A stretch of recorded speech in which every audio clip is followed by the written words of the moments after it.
Everyone, welcome to my YouTube channel. CSP channel पे आप लोगों का हार्दिक अभिनंदन है। आज की जो वीडियो है ना, वो बेस्ड है बीएड सेकेंड ईयर पर। बीएड सेकेंड ईयर का एक सब्जेक्ट है physical health and yoga education.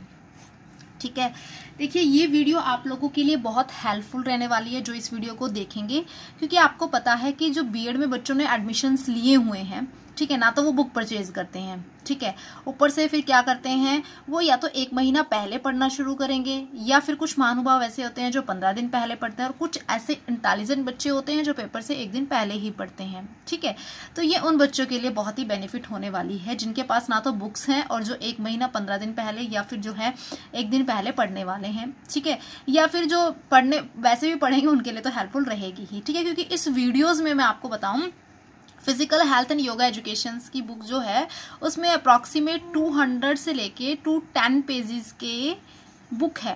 ठीक है, 200 से 210 के आसपास होगी, एग्जैक्ट तो नहीं है, बट इतना होगा अप्रॉक्सीमेट जहां तक मुझे आइडिया है। ठीक है, उसमें से आपको 1 दिन में तैयारी करना थोड़ा सा मुश्किल है, 15 दिन में करना भी। ठीक है, क्योंकि आप पढ़ लोगे एक बार, लेकिन वो टॉपिक आपको याद रहेंगे नहीं रहेंगे, पॉइंट्स याद रहेंगे नहीं रहेंगे, ये एक बेसिक प्रॉब्लम है। तो ये जो वीडियोस मैं आपको प्रोवाइड करूंगी अभी, इसमें अप्रॉक्सीमेट 14 to 15 पेजेस में आपकी पूरी physical health and yoga education complete हो जाएगी, जिसमें आपके ये टॉपिक्स रहेंगे: योगा, अष्टांग yoga, yoga education, physical education, health education, communicable disease, first aid, food balance diet, या फिर पोस्चर के बारे में। और यही आपका सिलेबस है। ठीक है, आप देखोगे भी नेट उस पे साइट पे जाके देखोगे तो यही सिलेबस है आपका। ठीक है, तो ये आपका इतने पेजेस में कंप्लीट हो जाएगा, इतने का तो कमाल तो है ही है। ठीक है, सो टाइम को जाया ना करते हुए वीडियो को हम स्टार्ट करते हैं। जो फर्स्ट जो हमारा टॉपिक है दैट इज योगा। देखिए, योगा जो वर्ड है वो आपके संस्कृत वर्ड से आया है। योगा कहाँ से आया है? संस्कृत वर्ड से आया है, जिसका मतलब होता है, संस्कृत वर्ड किससे? युज से। संस्कृत वर्ड किससे? युज से, जिसका मतलब होता है टू ज्वाइन। टू ज्वाइन मतलब जुड़ना, मतलब क्या करना है उससे। एक मतलब क्या होता है, अभी इसका और ब्रीफ में मतलब डिस्क्राइब में हम आगे पढ़ेंगे। पहले आप समझ लो कि ये संस्कृत वर्ड युज से आया है, इसका मतलब होता है टू ज्वाइन। अब योगा की थोड़ी ना हिस्ट्री देख लेते हैं। देखिए क्या होता है कि पुराने समय में आपने देखा होगा, देखो बुक्स इसमें पढ़ा होगा, या आपने जैसे कि बुक्स में पढ़ा है या टीवीज में देखा है या अपने बड़ों से सुना होगा, जो ऋषि महर्षि होते थे वो क्या करते थे? योगा करते थे। ठीक है, किस लिए करते थे? ताकि वो अपने शरीर पर, अपने मन पर, अपनी वाणी पर, अपने विचारों पर क्या कर सके? कंट्रोल पा सके। ठीक है, in old Hindu civilisations Aryans did yogic exercise in 3000 BC। ये कहता है कि पुराने जो हमारे हिंदू लोग थे, आर्यंस, क्योंकि देखो आर्य समाज, ठीक है, ये बहुत पुराना है, सनातन धर्म आप जिसे कहेंगे, तो वो क्या करते हैं? योगिक एक्सरसाइज करते थे। अब योगिक एक्सरसाइज का मतलब यहाँ पर क्या है ये आपने समझना है। योगिक एक्सरसाइज का मतलब होता है योगा परफॉर्म करना। योगा में बहुत सारे चरण आते हैं, जैसे कर्म योगा होगी, राज योगा होगी, आपकी भक्ति योगा, ज्ञान योगा, लय योगा, ध्यान, समाधि, ये सब योगिक आता है। तो ये करने के टाइम जो ये जो योगा करते थे, ये बहुत ही भारत में बहुत ही पुरानी प्रैक्टिस है, जब ऋषि महर्षि जो है योगा करके अपने मन पर, अपने शरीर पर क्या करते थे? काबू पाते थे। ठीक है, समझ में आया ये पॉइंट आपको? तो यहाँ से आपको क्या कंक्लूजन मिल गया? मतलब योगा से आप क्या कर सकते हो? योगा ये किसके ऊपर एम्फेसाइज कर रहा है? ये एम्फेसाइज कर रहा है मेडिटेशन के ऊपर, कि आप ध्यान अवस्था में जा रहे हो, जो कि बहुत ही जरूरी है फॉर द कंसंट्रेशन।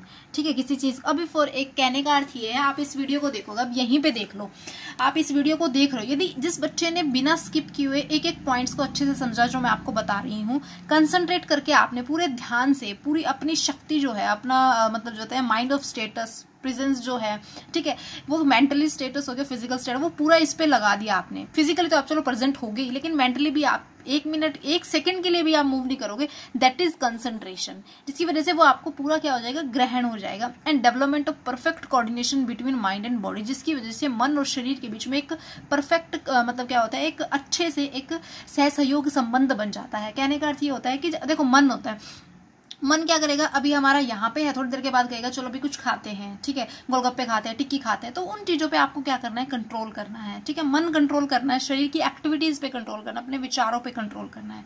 तो ये कंक्लूजन आपका इससे निकल गया। ठीक है, अब इसके बाद इतना आप समझ भी लोगे ना, तो फिर उसके बाद आप एग्जाम में क्वेश्चन आता है तो आप खुद से भी लिख दोगे। ठीक है ना, कहने का मतलब ये है कि आप कम क्या कहते हैं, कम टाइम में ज्यादा समझ पाओगे। ठीक है ना। चीजें आपको जो है क्या कहते हैं कम टाइम में ज्यादा समझोगे आप लोग, और दूसरी बात होता है कि आप लोग जो है ज्यादा अच्छे से उसे याद रख पाओगे और समझ पाओगे। पतंजलि के हिसाब से जो योगा है, योग सूत्रा में बताया गया है, योगा क्या है, योगा चित्त वृत्ति निरोध। अब इसका मतलब देखते हैं। योगा का मतलब देखो, यूज वर्ड से आया, संस्कृत इसका मतलब था टू जॉइन, ठीक है। उसके बाद जो है चित्त का मतलब क्या होता है, नॉलेज ऑफ बीइंग, ज्ञान, ठीक है, ज्ञान के बारे में बताया गया है कि आपको। वृत्ति का मतलब होता है मीनिंग टू एग्जिस्ट, कि अस्तित्व का मीनिंग, मतलब आपका अस्तित्व है उसका क्या अर्थ है, ठीक है, उसके बारे में आपको जानना है। निरोध का मतलब होता है कंट्रोल या फिर रिस्ट्रेन करना, मतलब क्या होता है कि अपनी वही सबकी वजह से योगा एक्सरसाइज करके, आप योगा करके, ध्यान करके, कंसंट्रेशन, मेडिटेशन के थ्रू जो है आप जान पाते हो, अपने अस्तित्व को जान पाते हो, उसका ज्ञान आपको हो जाता है। अनावश्यकताएं, जो अनडिजायरेबल थिंग्स, विचार आपके दिमाग में आते हैं, उनको कंट्रोल कर पाते हो, अपनी वाणी पर विराम रख सकते हो, ठीक है। तो ये पतंजलि के हिसाब से था, ठीक है, समझ में आ गया इतना आप सबको। उसके बाद आता है टाइप ऑफ योगा। देखिए टाइप ऑफ योगा मैं बताना चाहूंगी, ये जो आपकी CRSU यूनिवर्सिटी है उसमें सिलेबस में नहीं है, बट जो स्टूडेंट आपके KU के हैं या फिर एक यूनिवर्सिटी और है, उसका नाम है CDLU, ठीक है, मेरे हिसाब से CDLU है, चौधरी देवीलाल जो यूनिवर्सिटी है उसके सिलेबस में है, तो इसलिए मैंने डाल दिया है, ये भी देख लेना। देखिए टाइप ऑफ योगा क्या है, जैसे कि कर्म योगा होगी जो कि आपके कर्मा से बिलोंग करते हैं, मतलब एक्शन से बिलोंग करेगी। भक्ति योगा, ठीक है, हठ योगा, ठीक है, ज्ञान योगा नॉलेज से हो गया, राज योगा, ठीक है। उसके बाद हम डिसिप्लिन से करेगी जो मंत्र योगा, जिसमें आप मंत्र उच्चारण करते हैं, लय योगा आगे, ये बताएंगे आगे, ध्यान योगा, सांख्य योगा, ठीक है। अब उसके बाद आप इसमें नेक्स्ट देखने वाले हैं योगा की एक्सप्लेनेशन, मतलब टाइप्स जो हमने पढ़ी थी। देखिए जो राज योगा है, राज योगा इन सभी योगाओं, जितने टाइप मैंने बताए हैं, राज, ज्ञान, हठ हो गया, कर्म हो गया, लय योगा हो गया, भक्ति, इन सब का क्या होता है, किंग होता है। जैसे कि फलों का राजा कौन है, आपको पता ही है कौन है फलों का राजा, आम है, ठीक है, ठीक है। सब्जियों में राजा कौन है, आलू है, ठीक है। तो इसी तरीके से सभी योगाओं का राजा कौन है, उन सभी में से कौन राजा है, दैट इज अ मतलब जो है राजयोगा। राजयोगा को अष्टांग योगा भी कहा जाता है। इसके ऊपर क्वेश्चन पूछा जाता है, चाहे कोई भी यूनिवर्सिटी का स्टूडेंट हो, आता है क्वेश्चन अष्टांग योगा पे, तो इसको भी एक्सप्लेन किया गया है।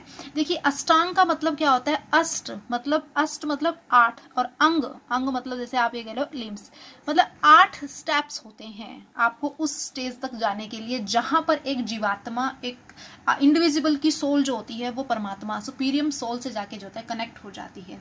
व्हेन जब the individual focus on yourself, अपने आप पर फोकस करता है, कंसंट्रेट करता है उस दौरान, ठीक है। तो राजयोग के ऊपर क्वेश्चन आ जाए, अष्टांग व्याज वो एक्सप्लेन किया गया है आगे, वो वहां से हो जाएगा, ठीक है। नेक्स्ट देखते हैं, देखिए ज्ञान योगा। ज्ञान योगा क्या करती है कि it is a path of knowledge, कि जहाँ पे आपको नॉलेज हो, ठीक है। जैसे कि aim of gyan yoga is the explore knowledge and to know and understand the self, मतलब ये कहते हैं ज्ञान योगा, आपको किसी चीज का ज्ञान हो जाता है, ठीक है, तो वो आपकी नॉलेज को, आपके ज्ञान को क्या करेगा, एक्सप्लोर करेगा, मतलब बढ़ाएगा। And to know and understand the self, और अपने आप के बारे में जानने का, अपने आप को समझने का, अपने आप को जानने का, मतलब फाइनली आप मोक्ष को प्राप्त करोगे, ठीक है, मोक्ष की प्राप्ति होगी, ठीक है, परमात्मा में विलीन हो जाओगे। नेक्स्ट आता है हठ योगा, जो कि वेस्टर्न आपकी जो टूडेज जो है ये हठ योगा जो है यूज की जाती है। जैसे कि आपने पता कि बहुत सारे कैंप्स भी लगते हैं, योगा डेज भी मनाया जाता है, ठीक है। तो वो कौन से होते हैं जो हठ योगा के अंदर आते हैं, प्राणायाम हो गया, आसना हो गया, बंदाज हो गया, ठीक है, बंदाज, मुद्रा लेना, ठीक है। तो ये फिजिकल पार्ट होती है योगा प्रैक्टिस की, मतलब आप इसमें फिजिकली इन्वॉल्व हो गए, एक्सरसाइज कर रहे हो आप। हम हठ का मतलब देखते हैं ना, इसका मतलब होता है हा प्लस था, जिसका मतलब होता है means the union of sun and moon, सूर्य और चंद्रमा का एकाग्रत होना, मतलब एक इकट्ठा होना। तो इसमें जो हठ योगा के अंदर मान लो कि इस क्वेश्चन आ जाता है, जिसका के यूनिवर्सिटी या फिर CDLU यूनिवर्सिटी के जो स्टूडेंट्स हैं वो इस वीडियोस को देख रहे हैं, तो बेसिकली क्या होगा कि आपको देखो यहाँ पर पता लग रहा है कि इनका मीनिंग क्या है, ठीक है, मीनिंग समझ में आ गया है तो आप इसे अच्छे से लिख पाओगे। जो हठ योगा में ये जो मैंने बताए हुए हैं ये आगे एक्सप्लेन किया होगा, तो वो आप इसमें जोड़ के ऐड कर सकते हो, इसको थोड़ा लेंथी बन जाएगा, ठीक है। देन इसके बाद आता है भक्ति योगा।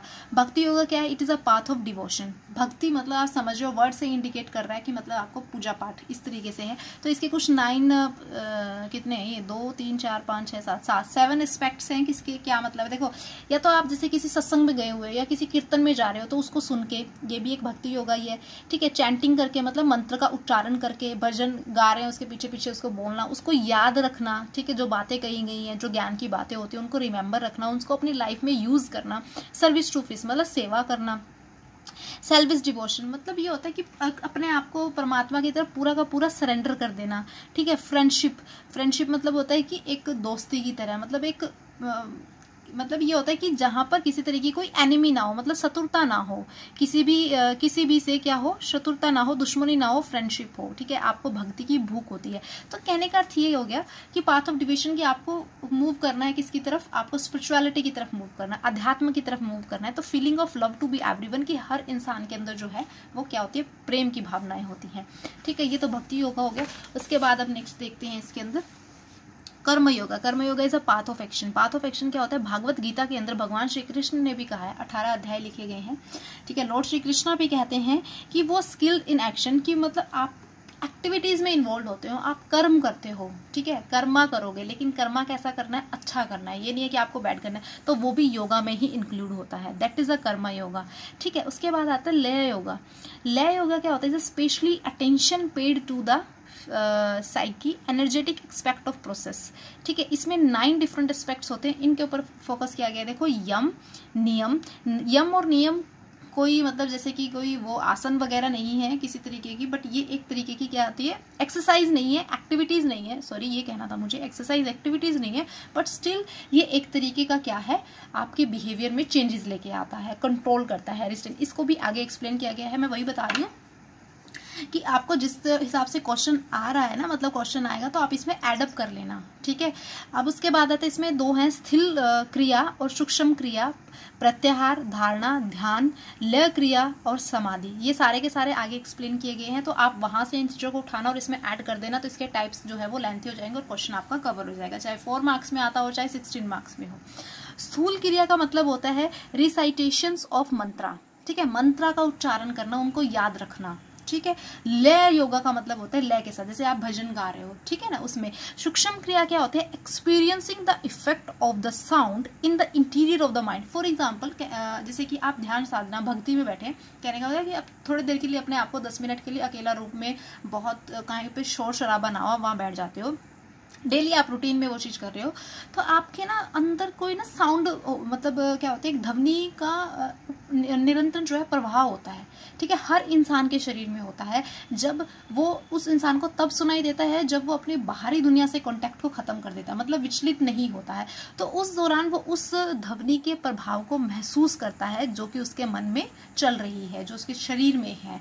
वास्तविकता मतलब कहते हैं वो स्टेज आ जाती है जब व्यक्ति पूरा ध्यान में चला जाता है और समाधि को गेन करना शुरू कर लेता है।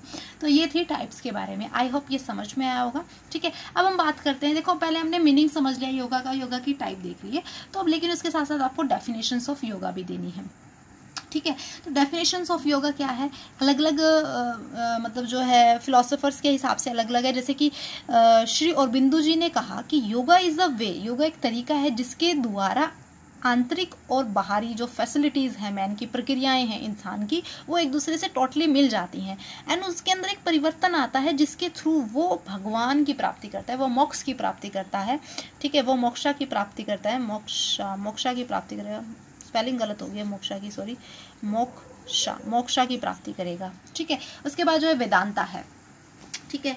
वेदांता में क्या है, वेदांता वेद से रिप्रेजेंट करते हैं, जहाँ पर अपने वेद आते हैं, उपनिषद आते हैं, ठीक है, शास्त्र आते हैं।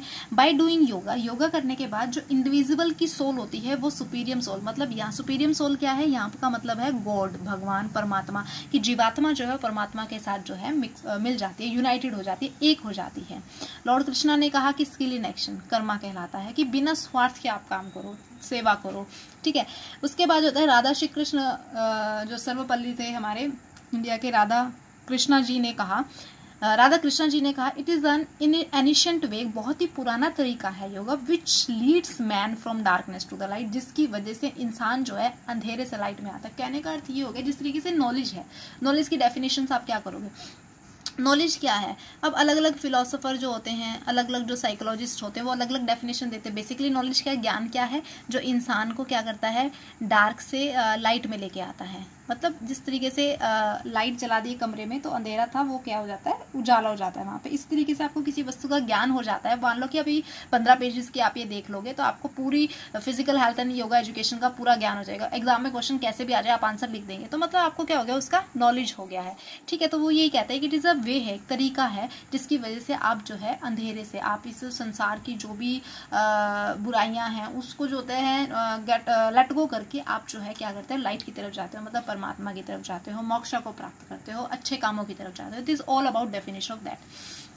ठीक है, नेक्स्ट इसमें हम बात करने वाले हैं अष्टांग योग के बारे में, जो मैं अभी आपको बता रही थी, जो कि मोस्ट इंपोर्टेंट है, चाहे कोई भी यूनिवर्सिटी का स्टूडेंट हो, ये पूछा ही जाता है, क्वेश्चन आ जाता है, 16 मार्क्स में बेसिकली पूछ लिया जाता है ये। साथ में आपको ये भी बताते चलूँ कौन कितने मार्क्स में आ रहा है, तो प्रिपेयर कर लेना। अष्टांग योग 60 मार्क्स में आता है। देखो, अष्टांग योग एज पर पतंजलि के हिसाब से द योगा ऑफ 8 लिम्स, मैंने बताया अष्ट का मतलब होता है 8 और अंग का मतलब होता है लिम्स, मतलब ये एक तरीके का राजयोग है। ठीक है, it is a king of the all yogas part. ठीक है, ये एक तरीके के ऐसे स्टेप्स होते हैं, ऐसे रूल्स होते हैं, ऐसी गाइडिंग होती है जो कि हमें ये बताती है कि हमें अपने लाइफ को किस तरीके से उद्देश्यपूर्ण और मीनिंगफुल, मतलब एक अर्थफुल आपने अपने जीवन को जीना है, जिसकी वजह से आप मॉरल वैल्यूज को सीखते हो। ठीक है, नैतिकता होगी, इथिकल्स वैल्यूज को सीखते हो। ठीक है, सेल्फ, अपने आप के बारे में जानते हो, डिसिप्लिन कैसे रहता है, अपने आप पे कंट्रोल कैसे करना है, हेल्थ के, स्वास्थ्य के बारे में, स्पिरिचुअल एस्पेक्ट्स, ये बहुत सारे लाइफ के एस्पेक्ट्स है जिसके बारे में आपको गाइड करता है। तो 8 कौन कौन से, देखिए, पहला आपका जो है यम है, दूसरा आपका नियम है, तीसरा आपका आसन है, चौथा आपका प्राणायाम है, पांचवा आपका प्रत्याहार है, और आपका छठा धारणा है। ठीक है, और सातवां आपका ध्यान है, और आठवां आपका समाधि है। ठीक है, ये उसमें भी थे तो वहां से इस यहाँ से उठाना और उसमें ऐड कर देना। ठीक है, सबसे पहले हम बात करते हैं यम की। It is the first step and first limb of the अष्टांग योगा। ये पहला जो है चरण है अष्टांग योग का, जो कि किसने दिया, अष्टांग योग किसने दिया था, आप एक लाइन और ऐड कर सकते हो, it is given by the Patanjali ने इसको जो है दिया था। इसका मतलब क्या होता है, पहले यम का मतलब होता है रिस्ट्रेन, मतलब रिस्ट्रेन का मतलब होता है कंट्रोल करना, रिस्ट्रेन मतलब कंट्रोल करना, क्या करना है, नियंत्रण करना, कंट्रोल करना, नियंत्रण करना, रोकना, सेल्फ डिसिप्लिन, अपने आप को डिसिप्लिन में रखना, अपने आप को कंट्रोल में रखना। तो process of controlling the internal external senses are called, कि आप जो है आंतरिक और बाहरी जो भी सेंसेस है, मतलब सेंसेस मतलब अंग जो है आपके, उनको आप कंट्रोल करोगे। पहले नंबर पे तो आपको एक्सटर्नल ही करने पड़ेंगे। एक्सटर्नल मतलब होता है कि आंख, नाक, कान, इस तरीके जब आप एक एक्टिविटीज करते हो तो आपको क्या करना है कि अपनी किस तरीके की वाणी का यूज आपने करना है, किस तरीके के विचार आपने डेवलप करने हैं, किस तरीके के आपने जो है भाषा का प्रयोग करना है, क्या आपकी क्रिया होगी। ठीक है, एक्सटर्नल वर्ल्ड के रिलेटेड। ठीक है, तो 5 मॉरल एस्पेक्ट्स दिए गए हैं, प्रैक्टिस दी गई हैं। ठीक है, ये एक तरीके की एक्टिविटीज जो अपनी लाइफ में अपने मतलब हर इंसान को जो है अडॉप्ट करनी चाहिए, क्योंकि ये बहुत, इससे लाइफ के मतलब क्या होता है, आधी प्रॉब्लम सॉल्व हो जाती है, बंदा सुलझ जाता है। सबसे पहले अहिंसा, नॉन वायलेंस। कहने का मतलब ये कि किसी के साथ झगड़ा नहीं करना है। ठीक है, कहने का मतलब क्या हो गया, ना तो आप उन्हें अपने विचारों से, मतलब ना ही शब्दों से, ना ही अपनी स्पीच से, ठीक है, ना ही अपनी भाषा से किसी को हर्ट करोगे, नुकसान पहुंचाओगे, किसी को चोट पहुंचाओगे, किसी भी पर्सन को, चाहे वो कहीं भी। ये एक बहुत महत्वपूर्ण बात है, ये स्टार्टिंग है। आप ये पहली जो है क्या कहते हैं, सीढ़ी है, ये पैड़ी है, जिससे आप जो है कहाँ तक जाओगे, मीट टू द गॉड, जो एक रास्ता दिखाते हैं परमात्मा तक मिलने का, बट पेशेंस के साथ। ठीक है, उसके बाद आता है सत्य। सत्य होता है ट्रूथफुलनेस, मतलब कोई भी सिनेरियो आपने देखा है या कोई भी चीज है वो आप उसी तरीके से रिप्रेजेंट करो किसी दूसरे के सामने। मतलब ये नहीं हो कि अपनी चालाकी उसमें इन्वॉल्व करी और दूसरों को बताए। जो भी थॉट्स हैं, जो भी विचार हैं, जो भी शब्द हैं, जो भी भाषा आप यूज कर रहे हो, वो सत्य पर आधारित हो, मतलब सच बोल रहे हो आप। ये ना हो कि झोल कर रहे हो आप लोगों के साथ, तो वो गलत है। वहां पे आप क्या होगे, आपके अंदर एक नेगेटिव ऊर्जा जो है डेवलप होगी, आसपास भी नेगेटिव जो है नकारात्मक जो है विचार उत्पन्न होते हैं। नकारात्मक जो है क्या हो जाता है, मतलब क्या कहते हैं कि नेगेटिव वाइब्रेशंस सब में सेपरेट हो जाती है, तो आप वहां तक जा ही नहीं पाओगे। देन उसके बाद आता है स्तेया, मतलब नॉन स्टीलिंग। नॉन स्टीलिंग का मतलब होता है कि आपने मतलब not to desire for which one does not belonging to, मतलब आपको उसके लिए इच्छा नहीं होनी चाहिए जो आपका नहीं है। ठीक है ना, आपका नहीं है।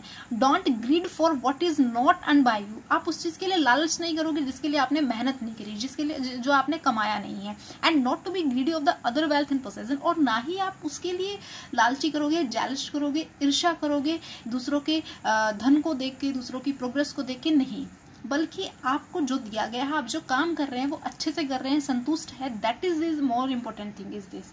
आप क्या करोगे, फॉर एग्जाम्पल जैसे आपका एक फ्रेंड, आपके जैसे 2 फ्रेंड है, ठीक है, आपके 2 फ्रेंड है, एक जो है बहुत ज़्यादा हाईएस्ट मतलब ये 2 फ्रेंड नहीं, ये आप हो, ठीक है, ये आपका जो है क्या है फ्रेंड है, तो ये बहुत ऊंचाई पे चला गया, ठीक है, आप इससे क्या करते हो, जेलस करने लग गए, इससे नहीं बोल रहे हो, झगड़ा कर रहे हो, इसको हार्म पहुंचा रहे हो, तो ये गलत है, दिस इज अ बैड। यही तो यम में आता है कि यही चीज़ें तो आपने ठीक करनी है, तभी तो आप एक अच्छे इंसान बन पाओगे, एक अच्छे इंसान बनोगे तभी जो है आगे प्रोसेस कर पाओगे, ठीक है।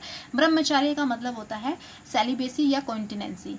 देखिए पहले टाइम में क्या होता था, जैसे आपने रामायण देखी हो, महाभारत देखी हो, या फर्स्ट अभी और भी देखा हो, तो बच्चों को जैसे क्या करता था, उसमें भेज दिया जाता था आश्रम में, तो वो क्या करते थे 25 वर्ष तक ब्रह्मचर्य का पालन करते थे, सिर्फ पढ़ाई करना, इसके अलावा कहीं भी नहीं। लेकिन आज का जो टाइम है, मैं कहूँ कि छोटा बच्चा पैदा होता है तभी वो फोन्स का यूज़ करना शुरू कर देता है, और बड़ा होता है ना तो वो नॉलेज जो उन्हें बाद में ग्रहण होती है वो आज के टाइम में उन्हें पहले ही मिल जाती है। तो मतलब अपने आप को सेल्फ कंट्रोल करना है, अपने आप को नियंत्रित करना है, ठीक है, अपनी सेक्सुअल प्लीजर्स को जो है कंट्रोल करना है। ये नहीं है कि आप एक, ये मैं ये नहीं कह रही है कि आप एक मैरिड कपल शादी ना करें, this is not a meaning of their, marriage करें, लेकिन उसके बाद जो है आप अपनी गृहस्थ लाइफ को इस तरीके से कंटिन्यू करें कि उसमें जो है एक कंट्रोलेशन पावर हो, एक सेल्फ कंट्रोलेशन पावर हो आप दोनों कपल के बीच में।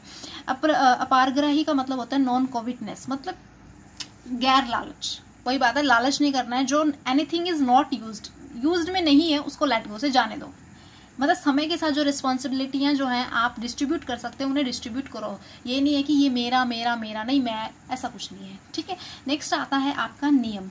नियम जो है ऑब्जर्वेशन और डिसिप्लिन, इसका मतलब होता है, ये सेकंड स्टेप है, आप ये बात सब में ऐड कर सकते हो ताकि आपकी एक लाइन भी बन जाए, ठीक है। तो आपको इसमें नियम में क्या है, it is not a exercise, एक तरीके की एक्सरसाइज नहीं होता है बल्कि एक तरीके का बिहेवियर है, एक तरीके का डिसिप्लिन है जो आपको सीखना है। जब आप इसको सीख लोगे तो अपने आप को सेल्फ रेगुलेट करोगे, जिसकी वजह से आप एक ऐसा इन्वायरमेंट मेंटेन कर सकते हो जो कि आपको पॉजिटिव ग्रो करने में हेल्प करता है, पॉजिटिव ग्रो करने में आपको क्या करेगा, हेल्प करेगा। इसमें भी कुछ एस्पेक्ट्स आते हैं जैसे कि स्वच्छ, प्योरिटी। प्योरिटी का मतलब होता है आप अपने जहाँ मतलब रह रहे हो आप आसपास भी सफाई रखो, अपने घर में भी, बाहर भी सफाई रखो, क्योंकि उससे क्या होता है पॉजिटिव इन्वायरमेंट क्रिएट होता है। उसके साथ साथ इंटरनली भी अपने शरीर को भी साफ रखो, अपने विचारों को भी साफ रखो, शब्दों को भी साफ रखो, ठीक है। संतोष, दैट इज द कॉन्टमेंट, ये मीनिंग्स हैं इसके, ठीक है। It is a state of mind, ये एक वो क्या कहते हैं, माइंड की अवस्था है, मन की अवस्था है, जिसके through by which one live happily and satisfied in everything, कि हम खुशी से रह रहे हैं और सेटिस्फाइड है हर सिचुएशन में, मतलब जीवन में कैसी ही परिस्थितियां क्यों ना आ जाए, मतलब एकदम ये होता है ना हवला बहावला नहीं होना है, ठीक है, ऊपर तो ऊपर नहीं होना है, मतलब ये होता है कि आपको स्टेबल रहना है, कांस्टेंट रहना है, you have to be satisfied, आप संतुष्ट हैं, संतोष हैं, वर्ड इंडिकेट कर रहा है। तपस्या, आपने अपनी सभी की डिजायर्स जो भी है उन पे कंट्रोल करना है, इसके थ्रू हम जितनी भी डिजायर्स होते हैं उन पे कंट्रोल कर सकते हैं। स्वाध्याय, मीनिंग ही दिखा है, स्वाध्याय मतलब सब अपने आप से अध्याय करना, मतलब सेल्फ स्टडी करना, एक्सचेंज ऑफ थॉट्स करना, मतलब आपको किसी चीज़ के बारे में पता है, आप दो लोगों से बात करें, आप उनको बताओ, उनको उस चीज़ के बारे में पता होगा तो वो आपको बताएंगे, तो मतलब एक्सचेंज ऑफ थॉट्स हो गए, ज्ञान का आदान प्रदान करने की वजह से ज्ञान बढ़ता है, चरम सीमा को छूता है। ये नहीं होता कि नहीं मेरे को पता तो मैं इसको नहीं बताऊंगा, मेरे को पता है तो मैं इसको नहीं बताऊंगी, ऐसा नहीं होना चाहिए। ईश्वर प्रेरणा, प्राणिधान का मतलब होता है मेडिटेशन, मतलब मेडिटेशन करो, ध्यान साधना करो, ये सब विचार आएंगे, जेलस नहीं होगा, मतलब सारे पॉइंट्स नहीं होंगे, तो आप जो है एक हाई लेवल पर जा सकते हो, ठीक है। नेक्स्ट आता है आपका जो पॉइंट्स है दैट इज आसना, जिसको हम क्या बोलते हैं, पोस्चर बोलते हैं, ठीक है। आसना में क्या होता है, ये थर्ड स्टेप है अष्टांग योग का, जो कि महर्षि पतंजलि ने दिया था। इसका मतलब क्या होता है, देखो आसन, आसन मतलब होता है कोई पोजीशन लेना, मतलब आप किसी लंबे समय तक एक पोजीशन में बैठे हो बिना एनी डिस्टर्बेंस, किसी तरीके की कोई डिस्टर्बेंस नहीं, ना आपकी टांग दुख रही है, ना आपकी कमर दुख रही है, ठीक है, ना आपकी गर्दन में पेन है, ना हाथों में पेन है, मतलब किसी तरीके की कोई डिस्टर्बेंस है ही नहीं। जब एक व्यक्ति मान लो कि 1 घंटे 2 घंटे के लिए 3 घंटे के लिए एक ही पोजीशन में इतने लंबे टाइम तक बैठा रहता है, तो मतलब वो आदमी परफेक्ट हो गया है, ठीक है। वो आदमी मतलब क्या होता है, उसमें नम नियम आसन ये सब कुछ आता है, ये सब कुछ आने के बाद ही आगे की प्रक्रिया शुरू होती है। आप आसना को कहने से सिद्धासना, पद्मासना, वज्रासना, स्वातिकासना, ये सारे जो है बेस्ट आसन है ताकि आप आसन पर मास्टरी कर सको। यदि किसी ने मास्टरी कर ली, मास्टरी का मतलब होता है कोई इतना कर पाता है तो उसे ना तो बारिश से प्रभाव पड़ता है, ना ठंड से, ना गर्मी से, किसी भी सीजन से डिस्टर्बेंस क्रिएट नहीं होती। तो ये ऑल अबाउट था आसन के बारे में, ठीक है। उसके बाद इसको जब पढ़ रहे हो ना तो दिमाग में एक इमेजिनेशन भी करनी है, कि इमेजिन भी कर रही है भी हाँ ये चीज़ें हो रही हैं आप, और उसे अपने आप को रिलेट करोगे ना तो वो चीज़ें आपको याद भी रहेंगी। प्राणायाम का मतलब होता है रिस्ट्रेन ऑफ ब्रीदिंग, कि आप अपने श्वासों पे, अपनी जो सांस होती है इनहेल एक्सेल आप करते हो, उन पर क्या करना है, आपने कंट्रोल इन द सेंस ये नहीं है कि आपने सांस को रोक लेना है, nothing is meaning of that, कि आपने कंसंट्रेट करना है उन पे। ये सीढ़ी है, आप बढ़ते जा रहे हो, क्योंकि आप एक लंबे समय तक जब एक क्या कहते हो कि 3-4 घंटे के लिए आप एक आसन में बैठ सकते हो, तो वो एक ऐसी स्टेज आती है जब आपका पूरा ध्यान जो है अपनी सांसों पे जाता है। माइंड का मतलब आपके मन का पे सांस जो है किस तरीके से आपकी नाभि से जब सांस उठती है और ऊपर तक जाती है, नाक से निकलते हैं अंदर जाते हैं, तो वो प्रवाह जब होता है आपकी फ्लो करता है तो वो आपको महसूस होता है। इसका मतलब होता है ब्रीथ और कंट्रोल।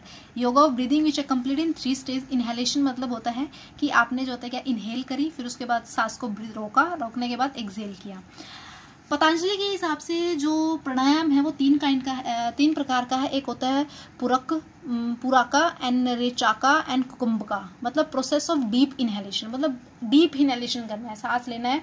जैसे हम सुबह उठ के मॉर्निंग में करते हैं, ऐसे सांस लिया फिर उसके बाद होल्ड किया एंड छोड़ दिया, ठीक है ना। तो ये वाली प्रोसेस इसमें दिखाई गई है। जब आप प्राणायाम करते हो तो आप अपनी सांसों को और मन को एक दूसरे के साथ कनेक्ट कर पर जाते हो, आपको शांति मिलती है, ठीक है, और आपका स्वास्थ्य जो है अच्छा रहता है। इसकी स्पेलिंग थोड़ी देख लेना, ठीक है। नेक्स्ट इसमें हम करते हैं दैट इज अ प्रत्याहार। प्रत्याहार का मतलब होता है विड्रॉल करना, ठीक है। विड्रॉल का मतलब होता है ऐसे, मतलब ये होता है कि चीज फैली हुई है, आपने उसको क्या कर लिया, ले लिया, ठीक है, लेना। 5th स्टेज है अष्टांग योग की। In this stage where we withdraw our attention from the outer world and stimulus and concentration on our self. ये कहता है कि हम अपनी जो अटेंशन होते हैं, अपना ध्यान जो है भारी संसार से हटा लेते हैं, जो भी संवेदनाएं आती हैं उनसे हटा लेते हैं और अपने आप पर ध्यान देते हैं। जब, क्योंकि वही बात है, आपने अपने सांसों पर कंट्रोल कर लिया है तो आप बाहरी चीज़ों से भी कंट्रोल आउट ऑफ कंट्रोल पा ले, तो फिर उसके बाद आता है कंसंट्रेट, धारणा। तो बहुत सिंपल सा है। The mind will be free within the periphery of the area but it should be not cross the boundary. The exercise is known as dharana. When the withdraw the attention from the outer world से जब attention आप withdraw कर लेते हो तो आप इतने सक्षम हो जाते हो कि आप अपने आप पर कंसंट्रेट कर पाते हो। ह्यूमन बीइंग एक ऐसा इंसान है जिसके पास इतनी स्ट्रेंथ है, इतनी एनर्जी है कि जिसके थ्रू वो कुछ भी अचीव कर सकता है, ठीक है। देन उसके बाद इसमें आता है ध्यान। आपने अब वहाँ से क्या कहते हैं भारी वस्तुओं से ध्यान हटाकर अपने ऊपर लगाना शुरू करें, तो एक ऐसी स्टेज होती है जहाँ पर आप क्या होते हैं प्रॉपरली जो है आपको फर्क ही नहीं पड़ रहा भी हो क्या रहा है। इस दौरान आप अपनी आइडेंटिटी है उसको लॉस कर देते हो, ठीक है। अवेयर इसमें क्या होता है कि intensity when the consciousness maintain the attention without altering और wavering in the intensity of awareness, then dharana become dhyana. In this stage the mind become calm. इसमें क्या होता है कि आपको किसी तरीके का कोई भी हलचल नहीं होती है, ठीक है। आप एकदम जागृत हो जाते हो कि रियलिटी है क्या, वास्तविकता है क्या, ठीक है। उस दौरान जो आपका कंसंट्रेशन है वो मेडिटेशन में कन्वर्ट हो जाता है और मन आपका बिल्कुल शांत होता है। इस स्टेज में किसी तरीके की हलचल नहीं होती, चाहे कोई आपको, मैं कहूँ ऐसे पेंसिल के साथ टच भी करेगा ना तब भी आपको पता नहीं चलेगा, because in that case we have only concentrate on your self and बिल्कुल गुम हो गए हो।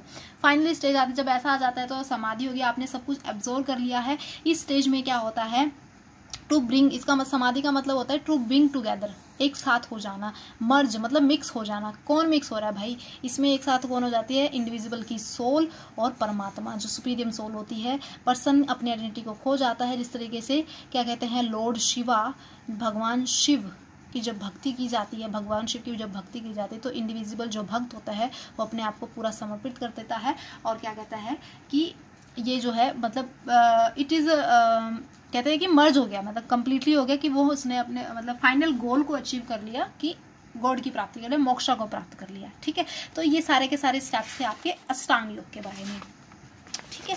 अष्टांग योग का टॉपिक होने के बाद हम बात करने वाले हैं यहाँ पे योगा एजुकेशन के बारे में। इससे भी क्वेश्चन आ जाता है, योगा एजुकेशन पर भी मोस्ट इंपोर्टेंट है, मतलब ये योगा वाला पार्ट है। योगा एजुकेशन का मतलब होता है, देखो योगा के बारे में पढ़ लिया, योगा के मीनिंग आपको पता लग गई, योगा की डेफिनेशन आपको पता लग गई, टाइप आपको पता लग गई, अष्टांग योग क्या होता है ये आपको पता लग गया। अब योगा एजुकेशन मतलब योगा के बारे में नॉलेज होना, दैट इज योगा एजुकेशन, मतलब टीचिंग ऑफ योगा।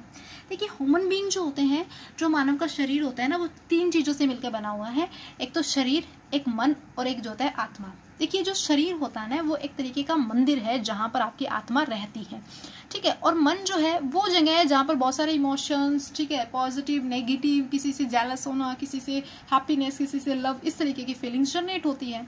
लेकिन जो सोल होती है, जो आपकी आत्मा होती है, वो एक डिवाइन स्पार्क है, मतलब वो हमेशा पवित्र रहती है, ठीक है, पवित्र रहती है। The practice and knowledge of the yoga, कहते हैं योगा की नॉलेज होना, योगा के बारे में आप प्रैक्टिस करो, एक्सरसाइज करो, as well as all know develops, उसके बारे में ज्ञान लेना, वो जो हमें क्या बनाता है, हमारे अंदर मॉरल वैल्यू डेवलप करता है, स्पिरिचुअल वैल्यू जो होता है हमारे अंदर जो है जनरेट करने का काम करेगा, फिजिकली हमें जो होता है फिट रखने का काम करेगा, मेंटली हमें स्टेबल बनाता है योगा जो है। ये सब का किसकी वजह से होता है, जब हमें योगा की नॉलेज होगी। टीचिंग ऑफ योगा, आप योगा को टीच कर रहे हो स्कूल के अंदर, तो एक बहुत ही महत्वपूर्ण रोल प्ले करता है किस चीज़ के अंदर, ताकि हम स्कूल एजुकेशन में जो क्या कहते हैं एजुकेशन के एम और ऑब्जेक्टिव को समझ पाए, अच्छे से रियलाइज करें। तो यहाँ पे क्वेश्चन आता है एम ऑफ योगा एजुकेशन, कई बार 4 नंबर में पूछ लिया जाता है, ये आप ध्यान रखिएगा। योगा एजुकेशन का एम क्या है, yoga education aiming at the development of the all the higher power in the man to there. अब जिसने मतलब वीडियोस को स्किप ना करके देखा होगा ना, तो वो अब एम अपने आप ही लिख देगा। एम क्या होगा योगा एजुकेशन का, भी आप जो है मेंटली फिट रह रहे हो, ठीक है, उसके साथ साथ आप क्या होता है कि मेंटली स्टेबल हो रहे हो, फिजिकली फिट रह रहे हो, ठीक है, मोरल डेवलपमेंट हो जाएगी, ठीक है, स्पिरिचुअल डेवलपमेंट हो जाएगी, ये इसके फंक्शन में भी आ गया, तो आप लिख सकते हो, ठीक है। उसके बाद होता है योगा एजुकेशन का अदर एम क्या है, it's help to maintaining the purity of the inner organs, आंतरिक जो अंग होते हैं उनकी प्योरिटी में मतलब जो है मदद करता है। The aim of the yoga is to be control over the mind पर मतलब मन पर नियंत्रण हो जाता है, ठीक है। अदर एम क्या है, is unite the body mind and thoughts for the good works, कि हम अच्छे काम के लिए अपने विचारों को जो है लेके जाएंगे, ठीक है। ह्यूमनिस्टिक वैल्यू को डेवलप हो जाती है, ठीक है। उसके साथ साथ जो होते हैं प्योरिटी को मेंटेन रखते हैं, किस तरीके से हमें जो होता है इंटरनल ऑर्गन को क्लीन रखना है, ठीक है। गुड एंड हेल्दी जो होते हैं थॉट्स डेवलप होते हैं जो कि एक राइट डायरेक्शन में जाते हैं। तो ये इसके एम्स एंड ऑब्जेक्टिव के बारे में हो गया, योगा के बारे में या योगा एजुकेशन दोनों ही एक बात है, ठीक है। उसके बाद आता है इंपॉर्टेंस ऑफ योगा एजुकेशन। अब यहाँ पर क्या होता है, देखिए आप देखोगे ना, बुक्स उठाओगे या जो भी है, या आप मतलब इसमें देखोगे ना, सेम ही है, दोनों ही है। इंपॉर्टेंस योगा एजुकेशन आ जाए तब भी आपने यही एक्सप्लेन करने, मैं इसलिए बता रही हूँ, ये भी क्वेश्चन आ जाता है, ठीक है, 16 मार्क्स में। देखो इंपॉर्टेंस ऑफ योगा एजुकेशन पे क्वेश्चन आ जाए तब भी एक्सप्लेन करना है, या फिर योगा पे आ जाए कि भाई योगा के इंपॉर्टेंस क्या है या फंक्शन क्या है या उसकी एप्लीकेशन क्या है, तब भी आपने यही पॉइंट एक्सप्लेन करने हैं। कन्फ्यूजन बिल्कुल नहीं करना है, कन्फ्यूज नहीं होना है। तो इस तरीके से मैंने फ्लो चार्ट बनाया हुआ है और मैं आपको इसी तरीके से इसमें एक्सप्लेन करने वाली हूँ। आप भी, मैं यही कहूंगी कि आप इस तरीके से ही याद करके जाना ताकि आपको पॉइंट्स याद रहे, क्योंकि बहुत कंफ्यूजन हो जाती है। वही बात है, 15 एक दिन पहले पढ़ोगे तो ऐसा ही होगा, ठीक है। तो सबसे पहला है कि फिजिकल हेल्थ एंड डेवलपमेंट। देखिए फिजिकल हेल्थ एंड डेवलपमेंट का मतलब क्या होता है, ये बहुत ही सिंपल और साधारण सा है। ये वाला टॉपिक आगे आएगा, ठीक है, वहां से आपका क्लियर हो जाएगा बहुत अच्छे से, आप उसमें ऐड करके लिख सकते हो। लेकिन यहाँ पे मैं थोड़ा बताऊंगी, जब आप योगा कर रहे हो, एक्सरसाइज आप कर रहे हो, तो फिजिकली फिट भी रहोगे, स्वास्थ्य आपका क्या रहेगा, ठीक रहेगा। डेवलपमेंट का मतलब होता है कि क्या क्या आपकी मसल्स अच्छे से काम कर रही हैं, ठीक है, आपकी जितनी भी कॉन्ट्रैक्शन हो रहा है, ठीक है, सिकुड़ना है या फिर उनका फैलना है, वो अच्छे से हो रहा है, ब्रीदिंग आपकी अच्छे से हो रही है, रेस्पिरेटरी सिस्टम अच्छे से काम कर रहा है, सर्कुलेटरी सिस्टम है। तो ये सारी फिजिकल हेल्थ एंड एजुकेशन में आप ये पॉइंट्स ऐड अप कर सकते हो। समझ में आ गया? ये तभी हो सकता है जब आप योगिक एक्सरसाइज करते हो, योगा की नॉलेज होगी, तो योगा की इंपॉर्टेंस भी होगी और योगा एजुकेशन की भी होगी। समझ में? मेंटल डेवलपमेंट की बात करते हैं। जब आप योगा करते हो, स्टिल जो बच्चे नहीं करते हैं वो करना शुरू कर दीजिए, डेफिनेटली मतलब क्या कहते हैं, बहुत अच्छा लगता है।